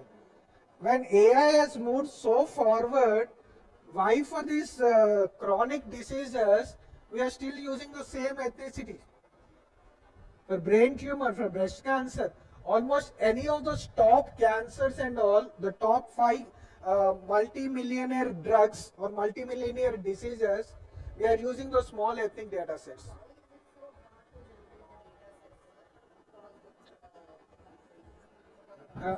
Ma'am, I have a very simple question. Indian medicine has progressed very lot in the last couple of decades. Why have we not created one single data set for cancer? Simple question. What are we doing? If you look at the PharmD students, those are the students who go and collect all those ADRs. These ADRs are then sent for review with their with their guidance supervisor, and this guidance supervisor dumps them. Or in some colleges, they are sending it directly to the government. Government is sending it to WHO, and WHO is supposed to review it, but it does it only for the benefit of pharma. If there are negative effects, it will dump it. If there are some positive effects, they will take it. So you are not acting on the areas itself. So where are those side effects even being reported? If you need to create a data set, first you need to have scientific validation within this country itself. We are not even capitalizing on the knowledge which we are generating. PharmD students are doing a lot of work. See, that's what I have started in Kurnool. In 2 colleges, I have started these pharma colleges. We are building our own data sets. So these students are continuously submitting these areas to my team. So far, we have around 20,000 areas, but we want to take it at least up to 10 lakh areas. We are capturing information from this. They work in Government Medical College, Kurnool. Those areas are totally useless to them. We are collecting all those areas. We are also doing it Navodaya, Raichur. We are also doing it Sri Krishna Deva Raya Institute of Pharmacy, which is in SKU campus in Anantapur. We are also doing it in Raghavendra Institute of Pharmacy, which is again in Anantapur. So these are the colleges which we are working with. We are going to soon work with Navodaya Medical College as well. So these large places are where we still believe a lot of research needs to be done. India is totally short of data sets. Totally short. You can try doing this, try to create a simple solution, write a white paper on ethnicity, customizing for the Indian population, you will totally fall short. But there is no data set on which you can train your model. If you cannot train your model, how can you talk about some solution for the Indian population? We don't have. Every single medicine that we are using in allopathy has been obviously modeled on the data sets of some Western, of some American population on which some studies and controlled studies have been done. On those basis, pharma companies are devising the drugs. They are sending it to us. There is no ethnicity thing. So when the side effects come, they are obviously ignored, just like vaccine side effects. So this is one question which I definitely want you to write down. So now in your question, what will be the validation for a correct answer? In your research field, what do you take as validation for a correct answer? That's another thing they wanted us to write. What would you take as validation, acceptable validation for a correct answer? Validation. And that medical validation, they'll even look at it when only that throughput goes up. So for our case, to make it professional or what you call standard, it needs a medical approval. Answer? That will validate an answer, but Perplexity is looking at low credible resources. There is a credibility issue. And forget about this researcher. They are asking a generic research. When you are doing your own research, what is the criteria that you will use to validate a correct answer? This is what the question they are asking. From where you are collecting, they need to validate it. So please put that as one of the lines in your own thing. So what one thing you have very clearly said, human in the loop is definitely needed. Methodology is obviously needed. And what you need to do, everyone, you need to write this 1-page paper where you identify the research problem. You've already done it. You identify the research question and the research gap. Those 3 paragraphs, you've already done it. Then you compare the 4 LLMs and you already deduced why Perplexity gained very low. That you need to write. The data sets and evaluation criteria, you can write this. This is the one-page paper which you need to write and submit it to the department for getting the certificate. Okay. Yeah. So that's what you need to do. So this is a session wrap up. Please evaluate LLMs scientifically rather than trusting them blindly. Having said this, let me show you one important resource which is not relating to this, but for rare diseases, what do we do in the industry? Let me show you. Launched a couple of weeks back. So this is one of my funded project. I am doing the funding for this entirely by myself. So what we are trying to do is we are actually trying to validate traditional knowledge. As everyone knows, everyone talks about Ayurveda, but obviously Ayurveda has never become mainstream, just like Unani has never become mainstream, all because we don't have data sets. Very simple thing, we don't have data sets to validate it. So we don't have the number of people who actually have benefited and they say that they have benefited. Clinically, we have not done that data set. Clinically, we have not identified that these are the people who took this medicine and done it. So since the data is not possible, it's not getting collected, what we want to do is instead we want to do the reverse migration. The reverse migration is what AI has progressed. Let me show you what AI has progressed first. AI in drug discovery, so AI has progressed a lot in drug discovery. So this is one application which I wanted to show you. This is the one which we are using for example, MIT recently unveiled a tool couple of months back. You don't need your CBW, you don't need CT scan, you don't need MRI scan. Give us a torso photo taken from a mobile. We will tell you at what stage your skin cancer is.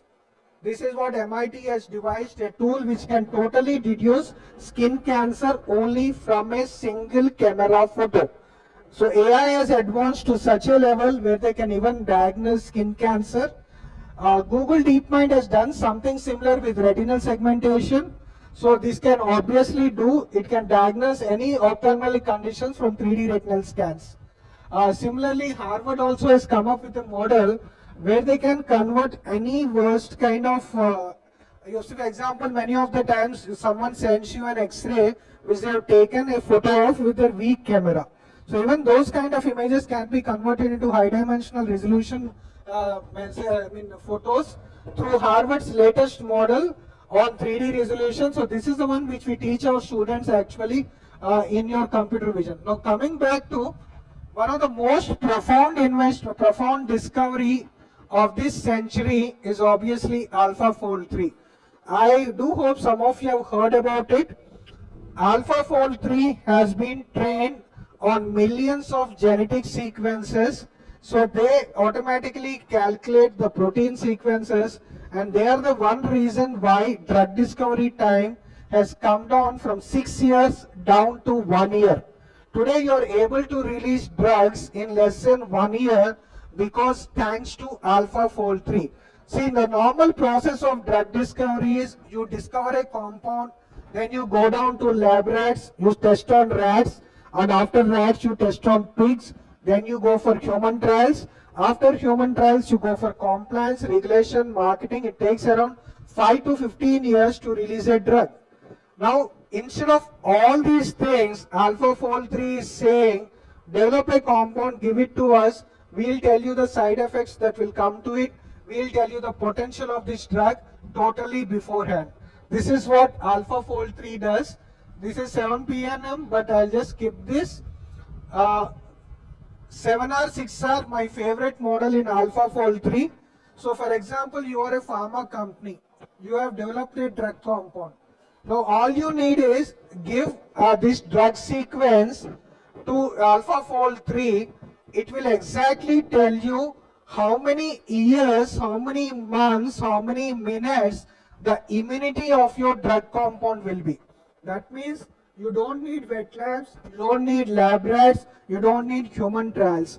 AI has progressed to such an extent that 7R, 6R model can automatically tell how much compound potential you have, whether this particular is lifetime immunity or only 6 months immunity or just 3 months immunity. So research has come to such an extent that for that particular paper which your college has selected, in fact, if they had done validation using AlphaFold 3, they would have gotten better answer instead of just asking some 4 LLMs.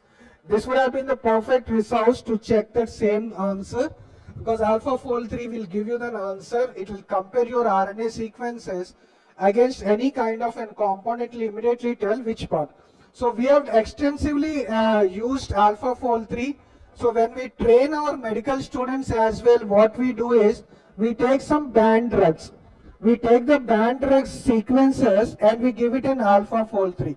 AlphaFold 3 will actually predict which particular body organ this drug can actually malignantly affect. So some of these things, for example, terpotenin, it was withdrawn because its potassium blocker was blocking the heart. And we didn't give anything about this drug, we only gave the sequence to our students. Our students automatically told us that there's a potassium blocker, it is stopping the blood from going to the heart. AlphaFold 3 deduced what took nearly 15 years of reactions from the market to withdraw that particular drug. So these are the kind of things AlphaFold 3 can do. AlphaFold 3 is the highest pinnacle in AI in biology. The rankings are also high. It has got only 2 offices, one in New York and London. Stipend is 1.75 lakhs per month, 1.75 lakhs. And if you get a job, $250,000 minimum. So that's almost 2 crores. My students have been trying for the last 3 years. Obviously, no engineer has made even till the finals. This year I am sending pharma students. They've at least made the short list. They've actually accepted it to the second round.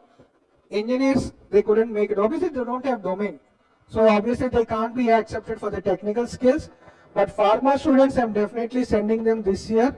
But I have more hope for my medical students. From medical college, I'll be sending them maybe around next June. By then, they will be ready. By next June, I'll be sending medical students as well to AlphaFold 3. So this is the highest pinnacle. It saves you a lot of time.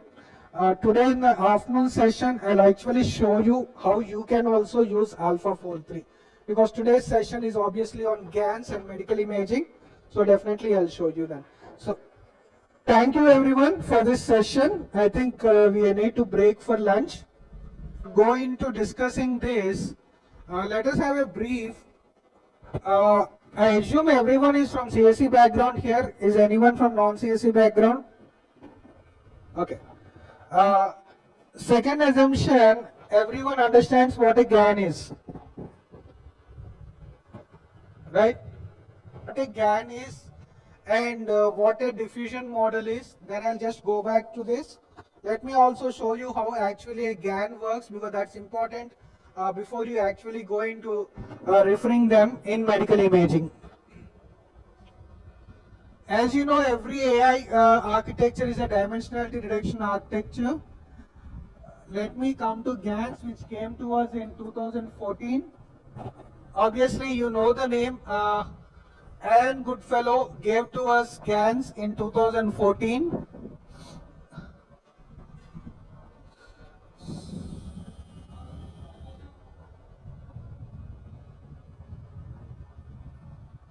Earlier we were using variational autoencoders for generating images, but GANs came to us. 2013 we got VAs, 2014 we got GANs.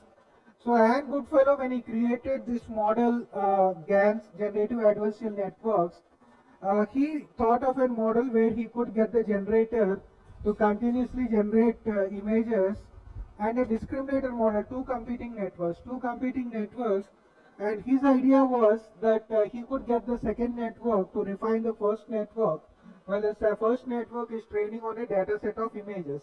So that was the whole concept. And today, the reason why GANs deliver us so sophisticated and very real-life images is because of these competing networks. And all the deepfake industry, as you know it, and which PM Modi keeps talking about, that the entire deepfake industry is based on GAN technology. Because GAN produce so high quality images that it is very hard to distinguish a deepfake from a real image.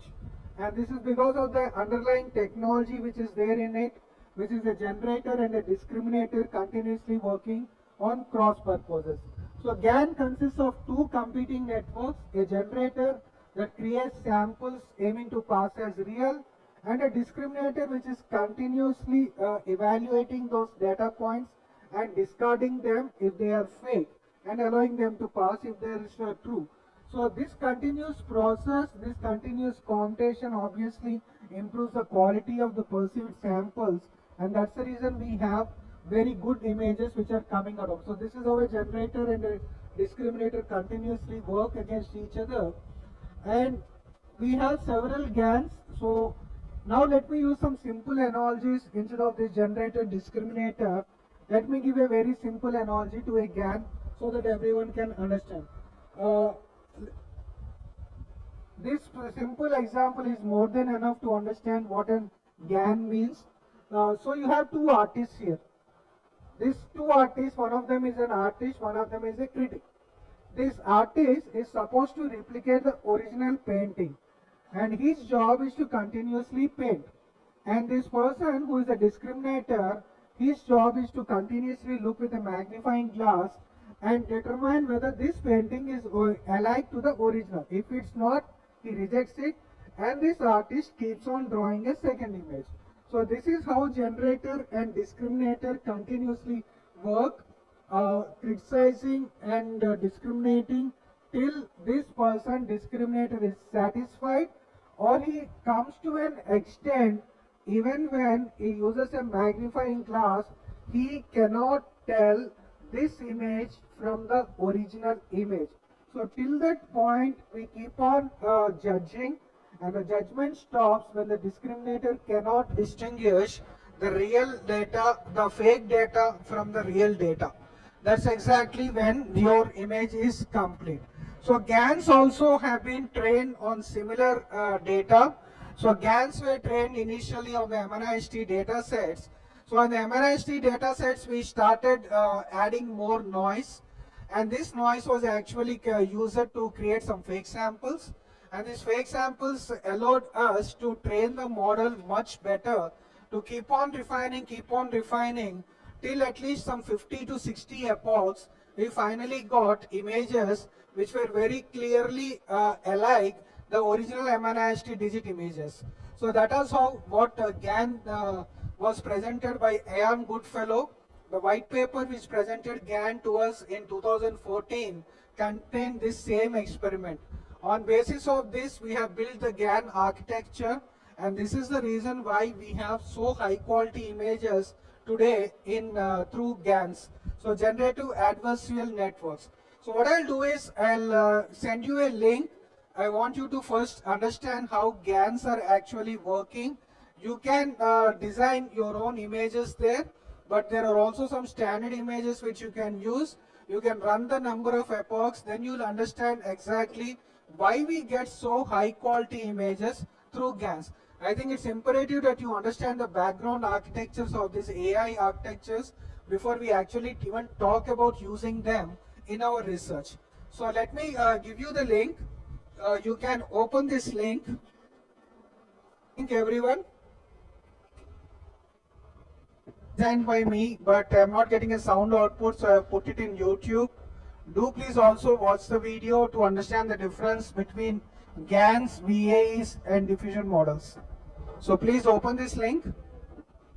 If you can see, every dot point, every dot is obviously a two-dimensional data sample. The green stands for the real data points, while the violet stands for fake data. So you can see that the generator is trying to generate real data, and the fake data is coming from the samples. Fake data is continuously being created. Select one of them. Now my job here is to replicate this particular circle. The real data is being provided there. Now there are 0 epochs, and I need to run the data sets totally. Through how many epochs, you can very clearly see Ian Goodfellow took nearly some, because MNIST is a big data set, so it took him nearly 50 epochs to replicate the digits. Now if I have to replicate this circle, I will take at least some 5,000 epochs to even get it done. You can check it, you can pick up another image. I am taking the circle image, so I am also generating the fake samples, and the discriminator is continuously evaluating these fake samples and determining whether this can be passed or not. So let me click on play, and the epoch run starts. So you can see fake data is continuously being added. The fake data is continuously being added. We keep on adding the fake data to the model so that the model tries to get as close as possible to the original. So you can see that the fake data is getting spread out. And my job is to determine how close I can get to the original image, recreate the original image from this trained data. So you can see it will take at least some 5,000 epochs run before I can get even a very clear sampling of my image. You can try it out. Without understanding this particular concept, honestly, you will not get through GANs. So I request you to spend a couple of minutes there.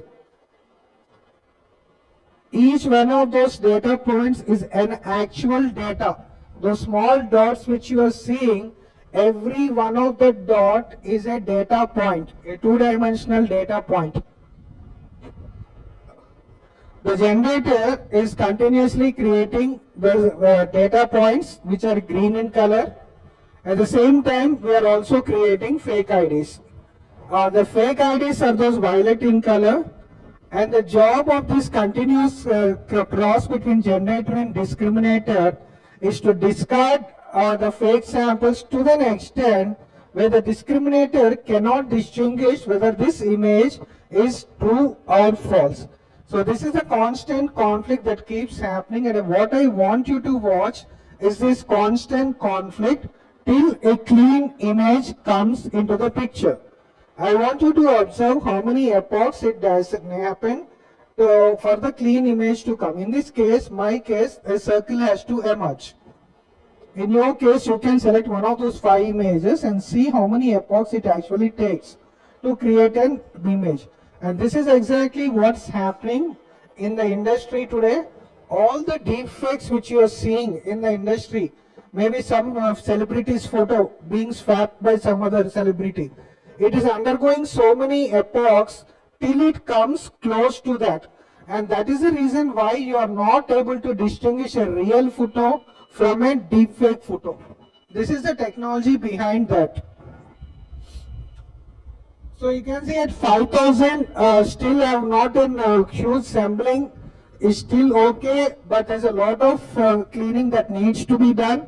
Let me see how many epochs it does. Normally 7 to 8,000, it starts to peak. Then I start to get a clear shape where I can take it as acceptable. But normally I close at 10,000 epochs for this particular circle image, where I get a clear sampling of the original. So this is how a GAN works. Generative Adversarial Networks, one of the most important architectures in imaging, and of course the foundation of medical imaging. Medical imaging totally has GAN as dependency, though we also use diffusion models. GAN is very heavily used, especially style GAN and cycle GAN. They are definitely used very heavily. We will be generating some images today using one of these. So kindly try checking, take an image and try seeing how many epochs does it take for you to reach an image as close as possible to the original. And there are some metrics as well here. You can watch the metrics. The fake samples are slowly coming down. The area which has been occupied by the fake samples is slowly coming down. At 13 to 14,000, almost I am getting a similar image as close as possible to the original. So this is how GAN images are actually produced.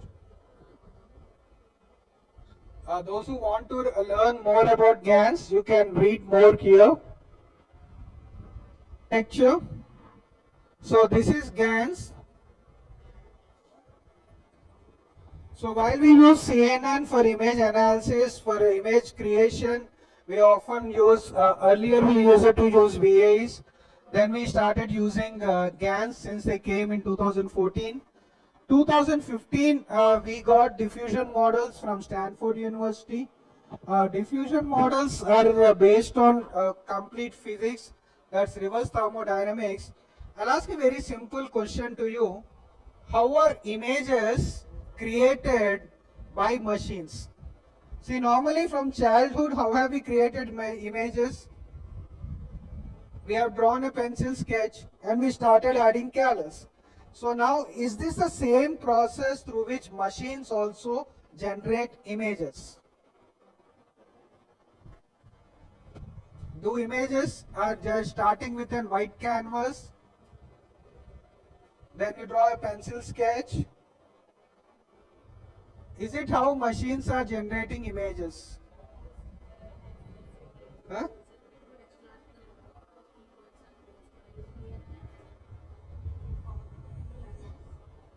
In form of neural networks. My simple question was, do we start with an white canvas and we keep on adding some information to it? Is it how we form images? Then how do we form images? Draw some sample, draw an outline with pencil, then may refine that, keep a rubber beside you, keep on refining it till you get an image, then start adding colors, the image is made. This is how even in Canva you do it, this is how you do it in Photoshop. But does a machine also use the same way? Does it start with it? What does it start with? It starts with pixels, then it's obviously the same thing, no? If it's going to fill pixel by pixel, it has got multiple pictures. Anyone, does it have any other answer? This is how a machine starts with.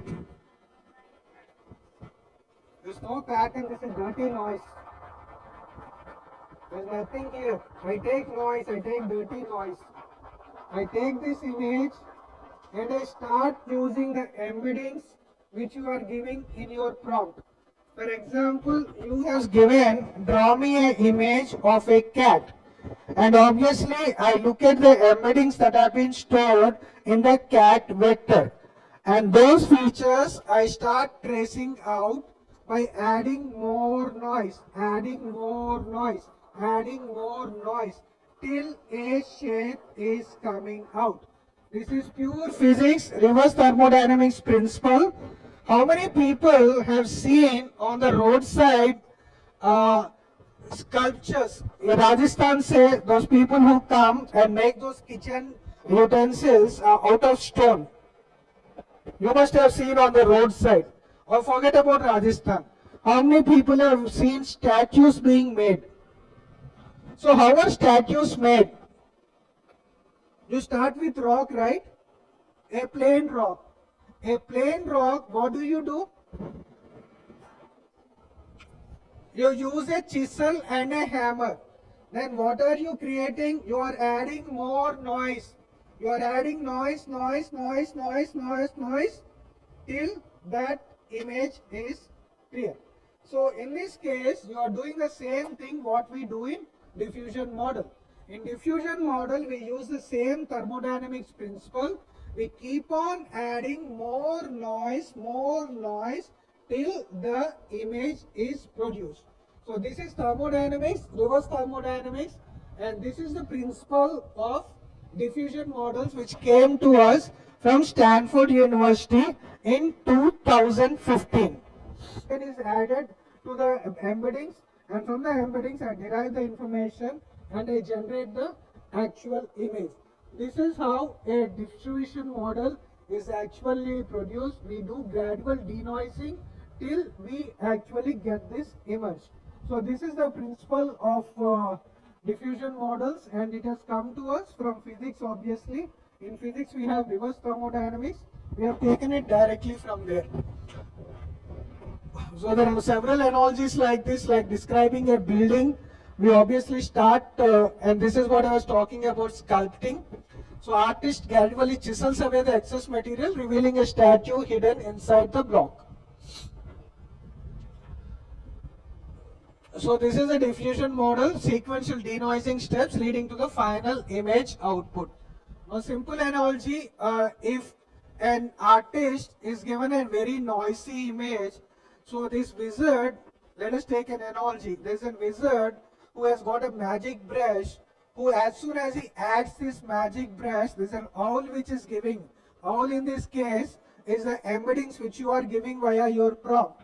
So those owl is continuously giving him steps, and these steps are being translated by the wise wizard into design by adding more and more noise via the magical brush.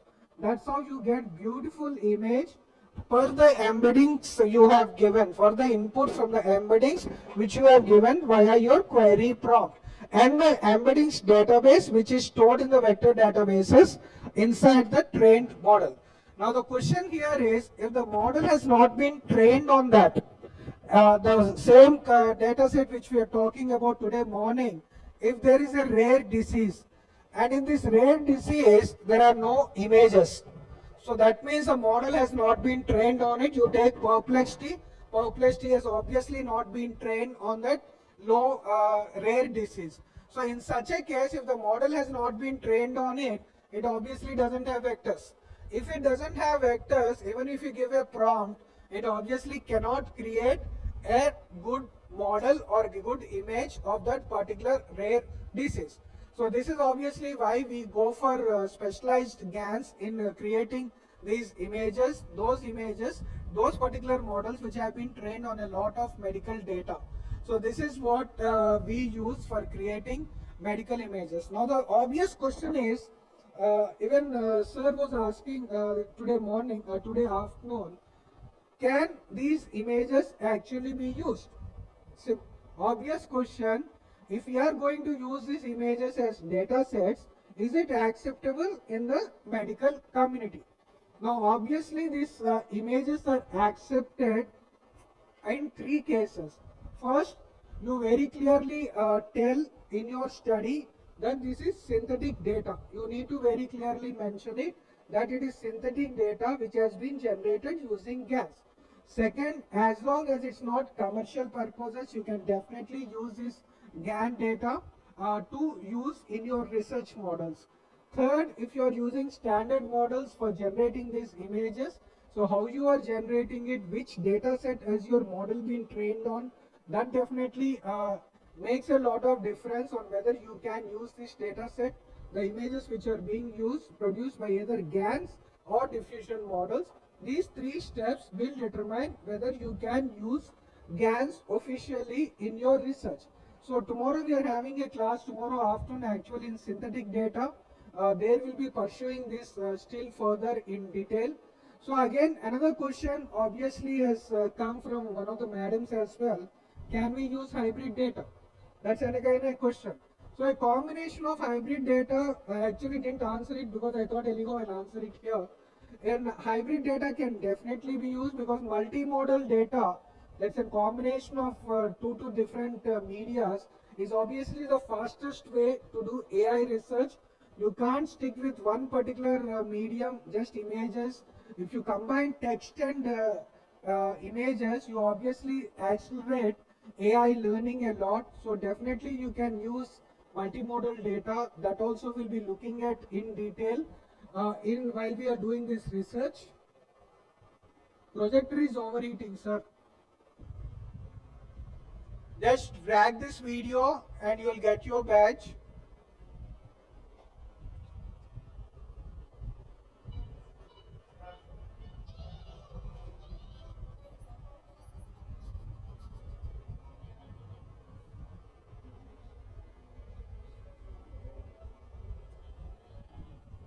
Just get this quiz and get your badge. Get your badge, please. Look at the progression of computer vision. Till 2013, we are looking at architectures which were actually more discriminators than generators. So we were using VAs, we were using CNNs, RNNs, RSNets and all. So in CNNs also we are trying to find out what's the most important uh, concept or feature in a particular image. So historically we are focused on mapping high dimensional 3D images down to single dimensional images, then we reduce the dimensions. So dimensionality reduction architectures, then we flatten them to do the classification. So that's how we have always progressed till 2014. Till from 2014 we started generating. So rather than discriminating, we started generating, because we are flipping the entire pipeline where we were taking totally, as you have said, we are starting from noise. So we are starting from a low noise, low dimensional noise vectors back to realistic high dimensional biological images. So obviously this is the reason why in medical imaging GANs are so much used, and diffusion models, we'll look at the difference between diffusion models and GANs as well in medical imaging. Okay. We'll come to this little bit later.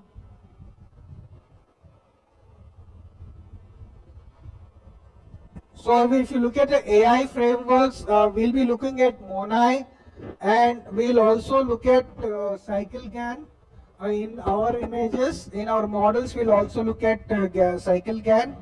We'll be looking at diffusion models to just show you the difference. To just show you the difference between standard diffusion models and what you use mostly in DALI. In your Meta, which you are getting, or in your ChatGPT, all of them use DALI. But the rest of the ones we use in diffusion models. So I want you to look at the original diffusion model which came from Stanford University.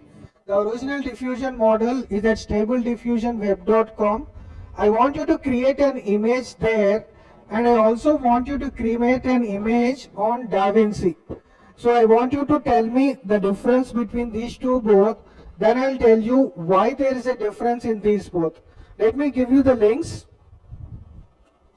Standard diffusion model, which was based on the original stable diffusion model way back in 2015. So look at this model, give the same prompt.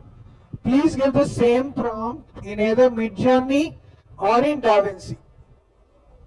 AI. Leonardo.ai, please give the same prompt. I want you to give the same prompt in both of them, and I want you to tell me what's the difference between both. Same prompt, even in Leonardo.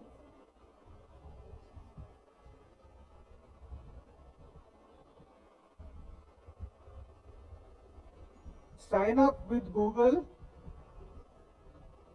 Diffusion model, the stable diffusion original model. And now this is what I got from Leonardo. Can someone tell me which one is more poignant? This one or this one? This one. And can someone tell me why is this more aesthetic? Why is it more aesthetic when compared with this? The emotion in the image, or the translation of my embedding, I have given this gets converted into a vector. That vector is being translated into an image. That particular translation is more effective down here when compared to that. Can anyone tell me why? What caused this difference? Training of the two models. So what training could Leonardo have compared to stable diffusion model? You are right there, but I would like to know what was the quality of training which the model received, which could make it produce very aesthetic images.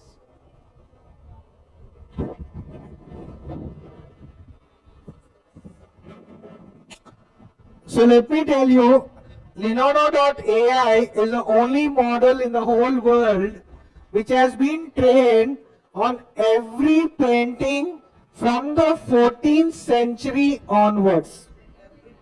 Every painting from the 14th century onwards. So talking about Da Vinci down to Raja Ravi Verma, you have got every painting the model has been trained on. This is the world's only model which has been trained on actual live paintings. This is the reason why in the IT industry, when we want aesthetics, we want emotions, in our images, we only trust Leonardo.ai. So almost all of us in the executive level in the industry, we love and we have corporate subscriptions to Leonardo.ai and Midjourney, because these two models we definitely trust a lot when it comes to generating images, where we require some emotions also to come. So this is the reason why it is different. Whereas you take stable diffusion just like your DALI is the worst. DALI is what your ChatGPT uses or your Meta uses or several other image generation sites, they use DALI. And DALI has been trained on images that are available online. That's in your Instagram, that's on your Reddit, that's in Wikipedia. They have been trained on those images which are there in online databases. And that's the reason DALI, the models come out totally different. The images in DALI, they're not so point, they're good for posters, but they're not good for wherever there is some aesthetics involved, they definitely are not good. So obviously the training matters a lot. So GANs which have been trained because of the architecture of GANs, they definitely are able to produce very very good models. And even diffusion models which have been trained on very good data sets, just like this paintings data set, they can also turn very beautiful results. So this is the first thing that I wanted to convey to you. So it doesn't matter whether you use GANs or diffusion models, it highly depends on what training that your model has received. So that's how your output is going to be. So when you are considering your research data sets, if you are trying to use one of these two models, either GANs or diffusion models, you should make the consideration of, rather than GAN or a diffusion model, you should make the consideration of the training that they have received on. So please look at that when you are deciding which model to use in your training. Today we are using a lot, even vision transformers, we have moved beyond this. Even in your autonomous self-driving cars, Tesla self-driving models, we are stopped with CNNs. We have used vision transformers. In all latest 26 models, we are not using CNN. We are using only vision transformers. For example, let's take this reason why we are using medical data in synthetic images in medical data. Obviously, the biggest reason is we have a huge scarcity of medical data sets. Because medical data is not available, so we can't stop research because the data is not available. So what we try to do is we try to take existing data sets and we try to train the model on the existing data set and create more images. This is what GANs do and this is what they are trained for. And as I have already addressed that question, it is legal to use these images as long as you very clearly mention in your research paper that this is synthetic data. And second thing, and one thing I forgot to say, when you train the model, you need to also give an undertaking that your model has not been trained on unauthorized images. That means you have the full copyright to train the model on those images. You need to give it in underwriting when you publish your research paper. Otherwise, your research paper, which takes this particular images, will not even stand scientific validation. In your international conferences, it will immediately get rejected. So if you are training your model on data or images where you do not have actual permission to use them, sorry, synthetic data is not allowed. So kindly be careful about this. Obviously, there is huge reduction in data overhead when you use synthetic data. And obviously, another thing is annotation bottleneck. If you have all these images, one thing is if you take X-rays, your standard X-rays or CT scans, you know very well that the names of the patients are already imprinted on them. On every X-ray, the names come imprinted. So data annotation becomes a big problem when you want to use the standard data sets, because privacy regulations come into the picture, and obviously you cannot take the data set with that particular patient's name on it. So that's another big problem we face. You know very well during the COVID time, the biggest data point, what was it during COVID time? Exactly. What doesn't matter what your ailment is, go for an X-ray or go for a CT scan. CT scan, CT scan, CT scan. Hospitals built buildings after buildings only from 3 months of COVID. They made millions out of it because CT scan, CT scan, CT scan. Now, every hospital is sitting on a wealth of CT scans which don't know what to use for. So obviously there is a huge gold mine sitting in India's hospitals because they cannot give this data outside, and that's the process we started nearly 18 months back. 18 months back, I got my team to start on this particular project. We are building the world's largest data set of CT scans. And mind you, no hospital allows us to take these CT scans outside. So my team has to go to the hospital, wait for that radiology expert to get some free time. He calls us at one time, but if he is busy in work, my team has to wait till he completes his work. He allows us to take the image. Then we have to strip out the patient details in front of him.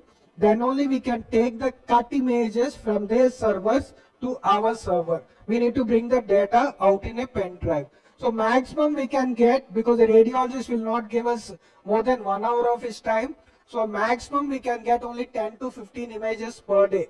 That's why it has taken us 18 months to only build 15,000 images.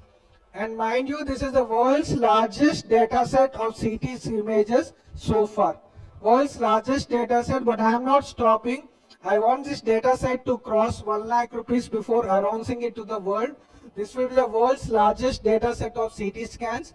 Obviously, we are trying to do it one step at a time, and you can imagine how much time is going. So my team, my students, they keep on changing the interns.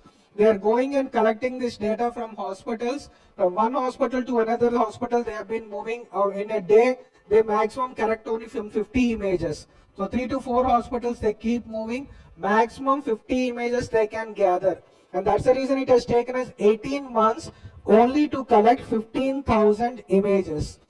So this is a wealth of data, as I was talking today morning as well. In India, there is a wealth of data, but there are a lot of these privacy regulations.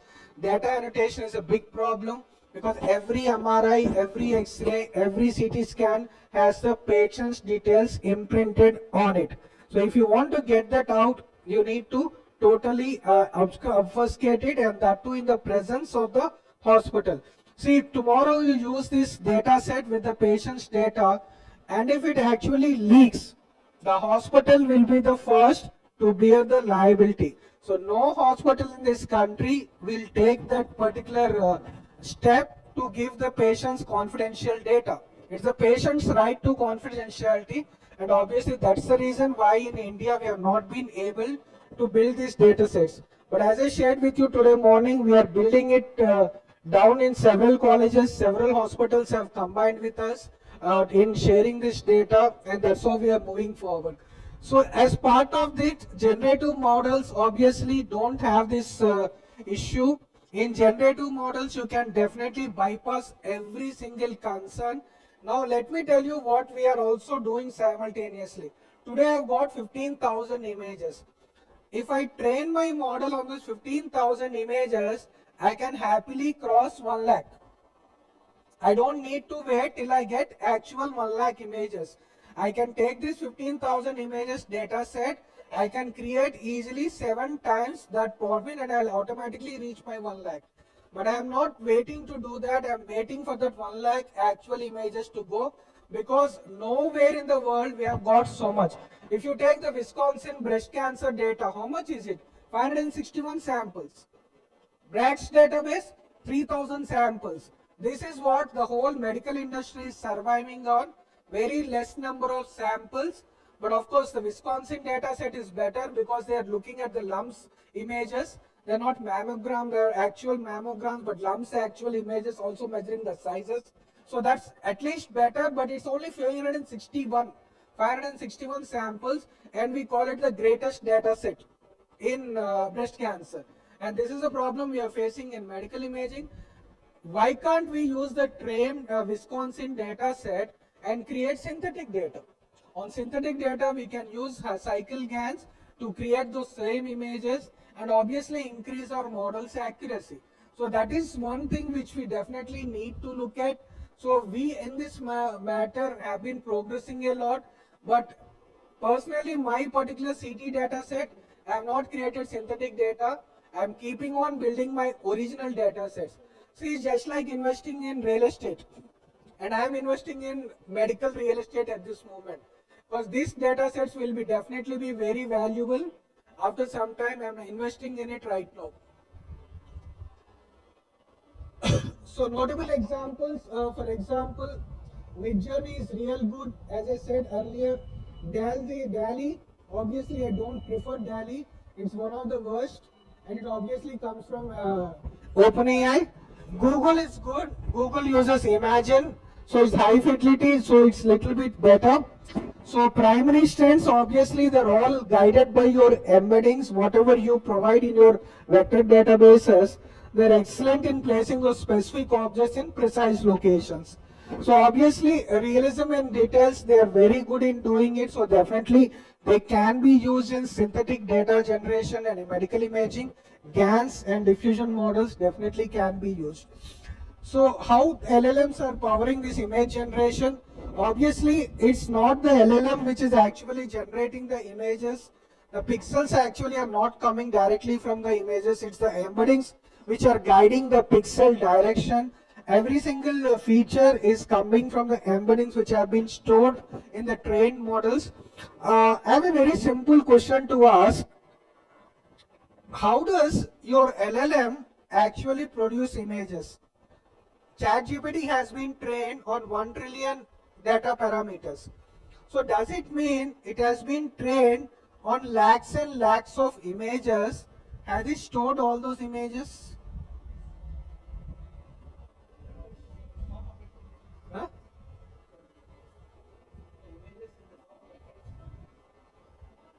No, you are asking it to create an image of a cat. Does ChatGPT have 1 lakh images of cats? वहाँ से निकाल रहे?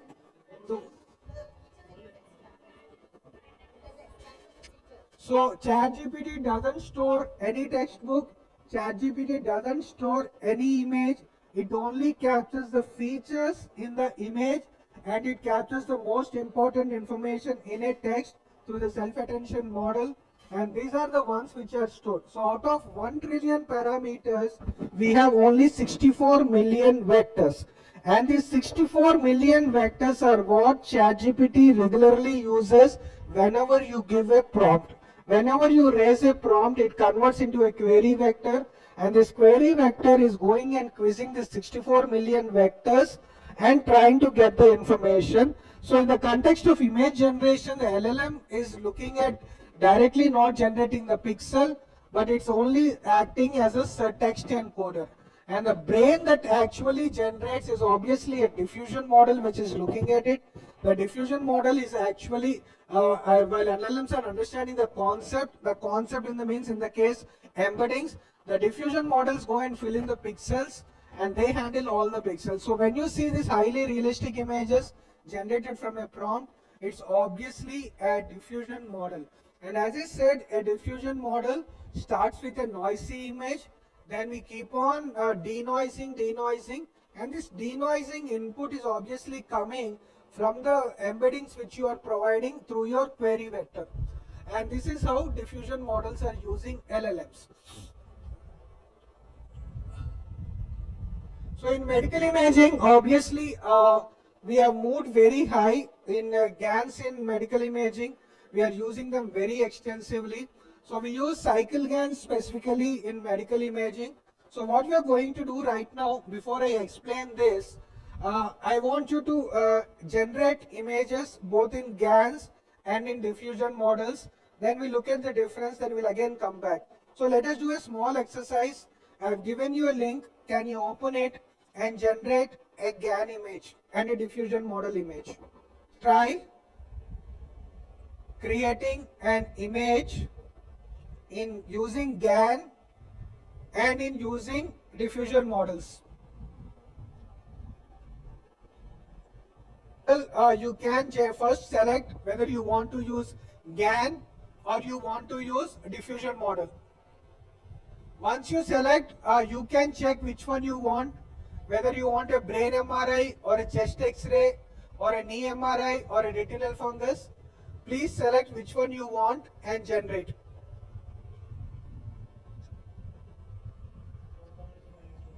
So for the trade, unfortunately, I still use BRADS, the 3000 ethnic images from South Africa, because that's what all these LLMs have been trained on. I really wish we had more, and that too ethnic.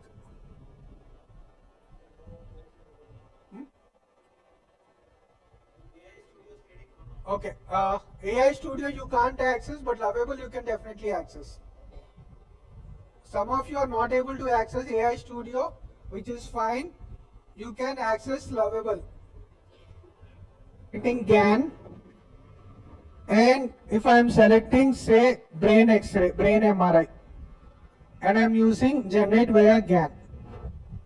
So this is my synthetic scan. Use GANs or generative AI for genetic counseling. You said no, but definitely we can use for synthetic images for rare disease data sets building, because we obviously don't have data sets of those rare diseases. So definitely we can use for training data.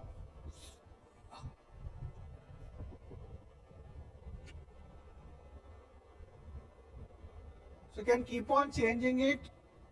So this is using a diffusion model. You can check up even an GAN model. So this is a GAN model which has been developed by AI Studio, and unfortunately this is based on only 3000 dataset points from the BRADS dataset. So that's the training which has received. It has received only on BRADS dataset, where you can actually look at GAN down to its basic points. I'll give you this URL and I'll explain each step. Please open this collab tool. If you already are not in collab, please log into collab.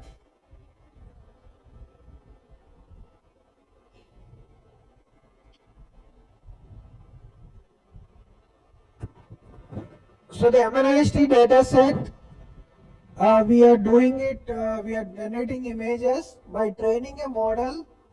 So this will help you much more very clearly understand how a GAN works. So what we are going to do, we are going to generate images of handwritten digits by training a model using deep convolutional GAN. So this is DC GAN, and this is the way you are trying to create here. As I said, we looked at the GAN model. The generator is an artist who is trying to create pictures of cats which look like real. And the discriminator's job is to keep on telling if they are real or fake. So in the first attempt, this is what the generator gets. Many attempts, many data points, many epochs. You saw very clearly, even to get a circle, it took us nearly some 13,000 epochs. So many attempts later, we get this kind of a data set, a much more consolidated data set.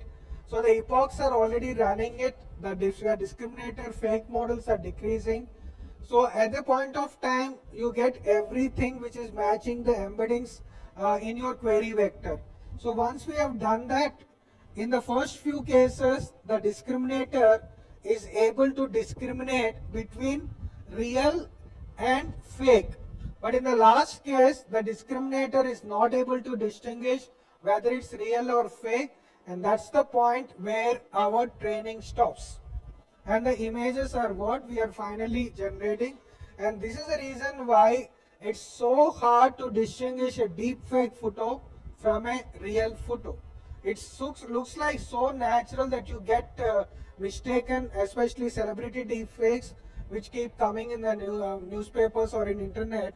It's because of this particular GAN technology, generative adversarial network. So you can come down. Now what we are doing is, we are training instead of a cat, we are taking the MNIST digits data set and we are training the model on that. So our job is to see how many epochs it takes for those exact images to come up. That's exactly what we are trying to check in this particular code. Then we are importing a lot of databases, especially NumPy as well, for the data rows. Then we are training and loading the data set. MNIST is very big, almost 65,000 images. So this is what we are doing. So then we are defining the generator and the discriminator, and then we are creating an image. And discriminator obviously has to be an image classifier to determine whether it's real or fake. So it's a CNN based image classifier, and that's why we call it a deep learning convolutional GAN, DC GAN, because we are using a discriminator, a CNN as a discriminator out here to do classification. So the classification is done as real or fake, and the model will be trained to output positive values for real images.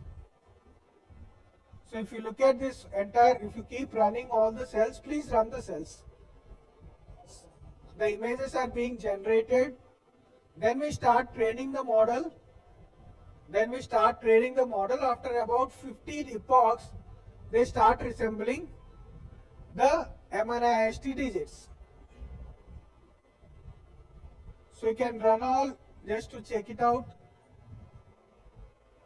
Please click on run all. After 50 epochs, the image is being generated. So this is similar to what you have seen in the GAN lab.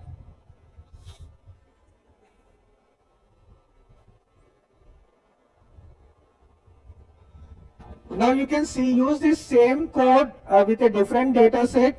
So instead of MNIST data set, you can obviously use a different data set, but the code will remain the same. You can use that.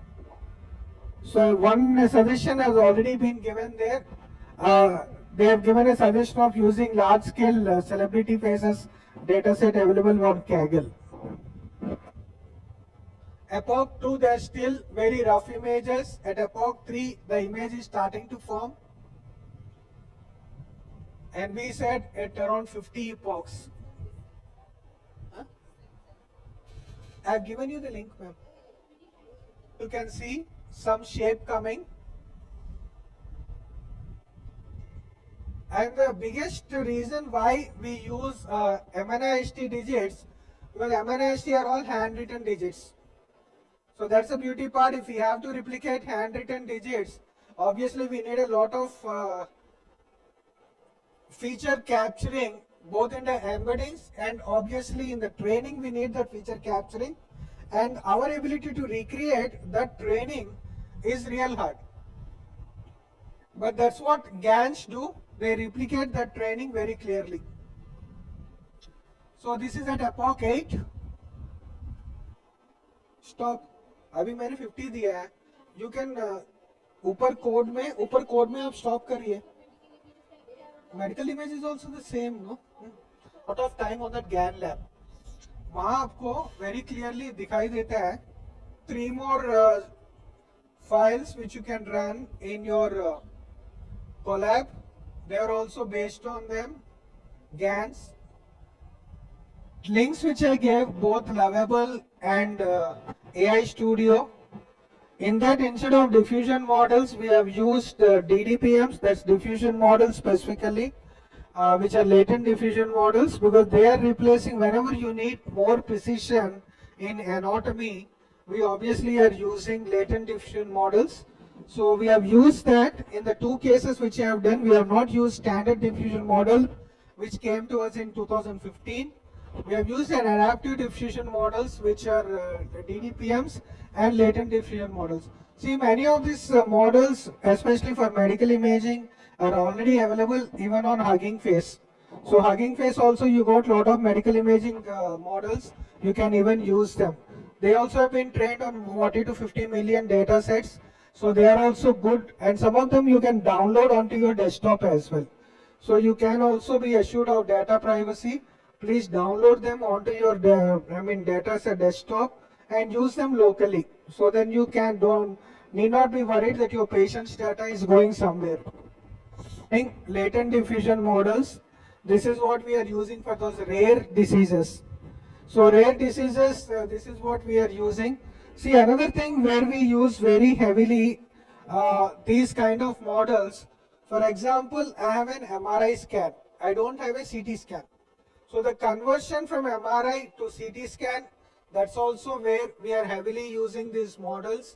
So we'll also do a case, I think tomorrow, because of synthetic data, where we have an MRI scan, we don't have a CT scan. We'll be doing that generation as well. We'll be doing those cases as well. How to do that conversion from MRI to CT scan. In fact, that's one of the most used features in medical synthetic data generation. Because you might have one scan, you might not have the other ones. How to convert that data from an MRI into a CT scan. So those kind of cases we'll do tomorrow, and we are using LDPMs for that kind of a conversion. So we'll be looking at all those things for tomorrow. They are very good, and obviously they are much faster than diffusion models. Diffusion models, obviously because of the multiple denoising steps, they are little bit slow. And only problem is in GANs, when you are looking at medical imaging, especially X-rays or chest X-rays, or you're looking at some MRI X-ray scans, you would obviously prefer diffusion models rather than GANs, because GANs are prone to hallucinations, whereas diffusion models, because of the multiple denoising steps, and they are taking those denoising steps to be close as much as possible to your vector embeddings, makes it much more perfect, even though it's a little bit slow in terms of its resemblance to anatomical safety. So primary use for GANs, CT to MRI or MRI to CT scan, you use GANs there. And diffusion models, you are using super resolution anomaly detection and generating highly complex private synthetic data sets. StyleGAN, and these are the GANs which we are using. StyleGAN, it comes to us from NVIDIA, obviously. GigaGAN is coming to us from Adobe, and CycleGAN, which is pitch to pitch. This is more than one, but we are using mostly in imaging that.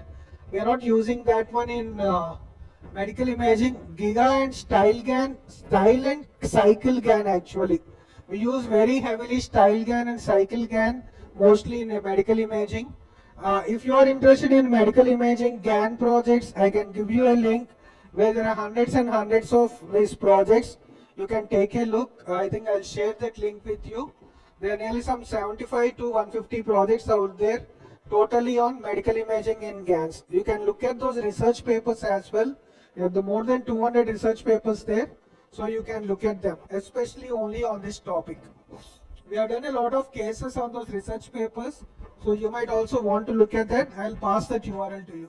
CycleGAN and StyleGAN, they are heavily used for us.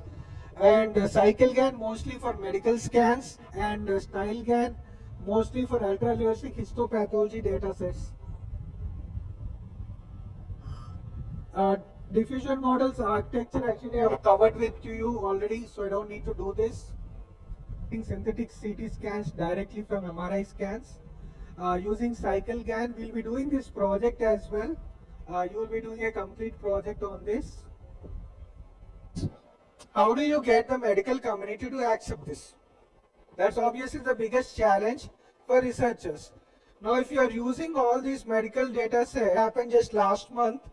So, my students from Pharma College, they got enthusiastic and they built an app which actually takes your photo and it will immediately tell a physiotherapy, diagnosis on what problem your posture has. Okay. Now they developed this app, they actually trained themselves on lot of physiotherapy data sets. Now we took this to an physiotherapy college and my team proudly presented it to them, to the students. Within half an hour, they brought it down. The physio, it was a big embarrassment for me as well. Entire diagnosis was wrong. So whatever the app said I'll show you the report as well. Whatever the app said was a problem, and the diagnosis and what it suggested as remedies totally collapsed. So what we wanted to impress the physiotherapy now has got a complete letdown. The physiotherapy college has said we don't need AI. We are better as humans in the loop. We don't need AI. They somehow decided looking at that app. So no one can replace a physiotherapist. At least AI cannot replace a physiotherapist. Both faculty and students came to a conclusion. So I'm actually doing nursing first. I was supposed to do physical therapy, but physiotherapy have given a thumbs down. And this is the reason why I was telling, actually my team did a lot of training. We took a lot of Kaggle data sets, almost 10,000 images. We trained the model on those 10,000 images, but it still fell short of clinical validation. We didn't get it validated by a human. We should have got it validated by a human and then only presented, but my kids were very enthusiastic. They came up to the stage and presented to a team of nearly 350 students. So immediately it collapsed. So clinical validation is a big problem, especially when you are using either synthetic data or you trust AI data sets completely. There definitely needs to be a human in the loop to validate whatever is being produced. See, just like we are saying coding is dead, obviously coding is dead. Rest in peace. We are already writing the obituary for coding. Manual coding is done. See, no one in the industry is allowing. Neither TCS, neither Infosys, neither Wipro. No one is allowing manual coding. Everyone has to use only Copilot. They obviously allowed even Cloud. So once they allowed Cloud last 1.5 months back, what happened? The entire budget for tokens got exhausted in 1 month. You see that across the IT industry, entire budget spending tokens got exhausted. They immediately stopped Cloud Code. They are back to only Copilot. Even Juniper Networks, even Meta, they are not using Cloud Code now. They stopped using Cloud Code, but everyone is using Cloud Code and generating all those models and applications. It's costing a lot of tokens. So they have come down to Copilot. So Copilot is cheaper and that's why they have come down.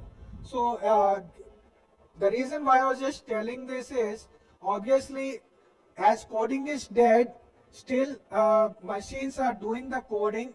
We don't need 10 people, we need only one validator.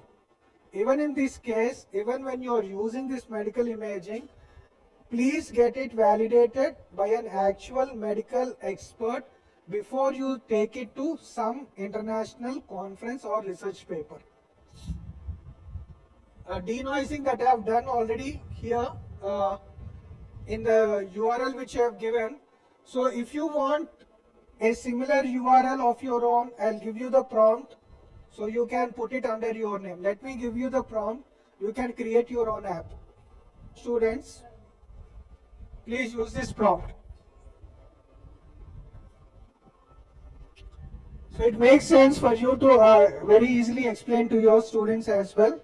So please use that prompt. Let me get you a certificate from Databricks on this. Please click on this link and click on take the quiz.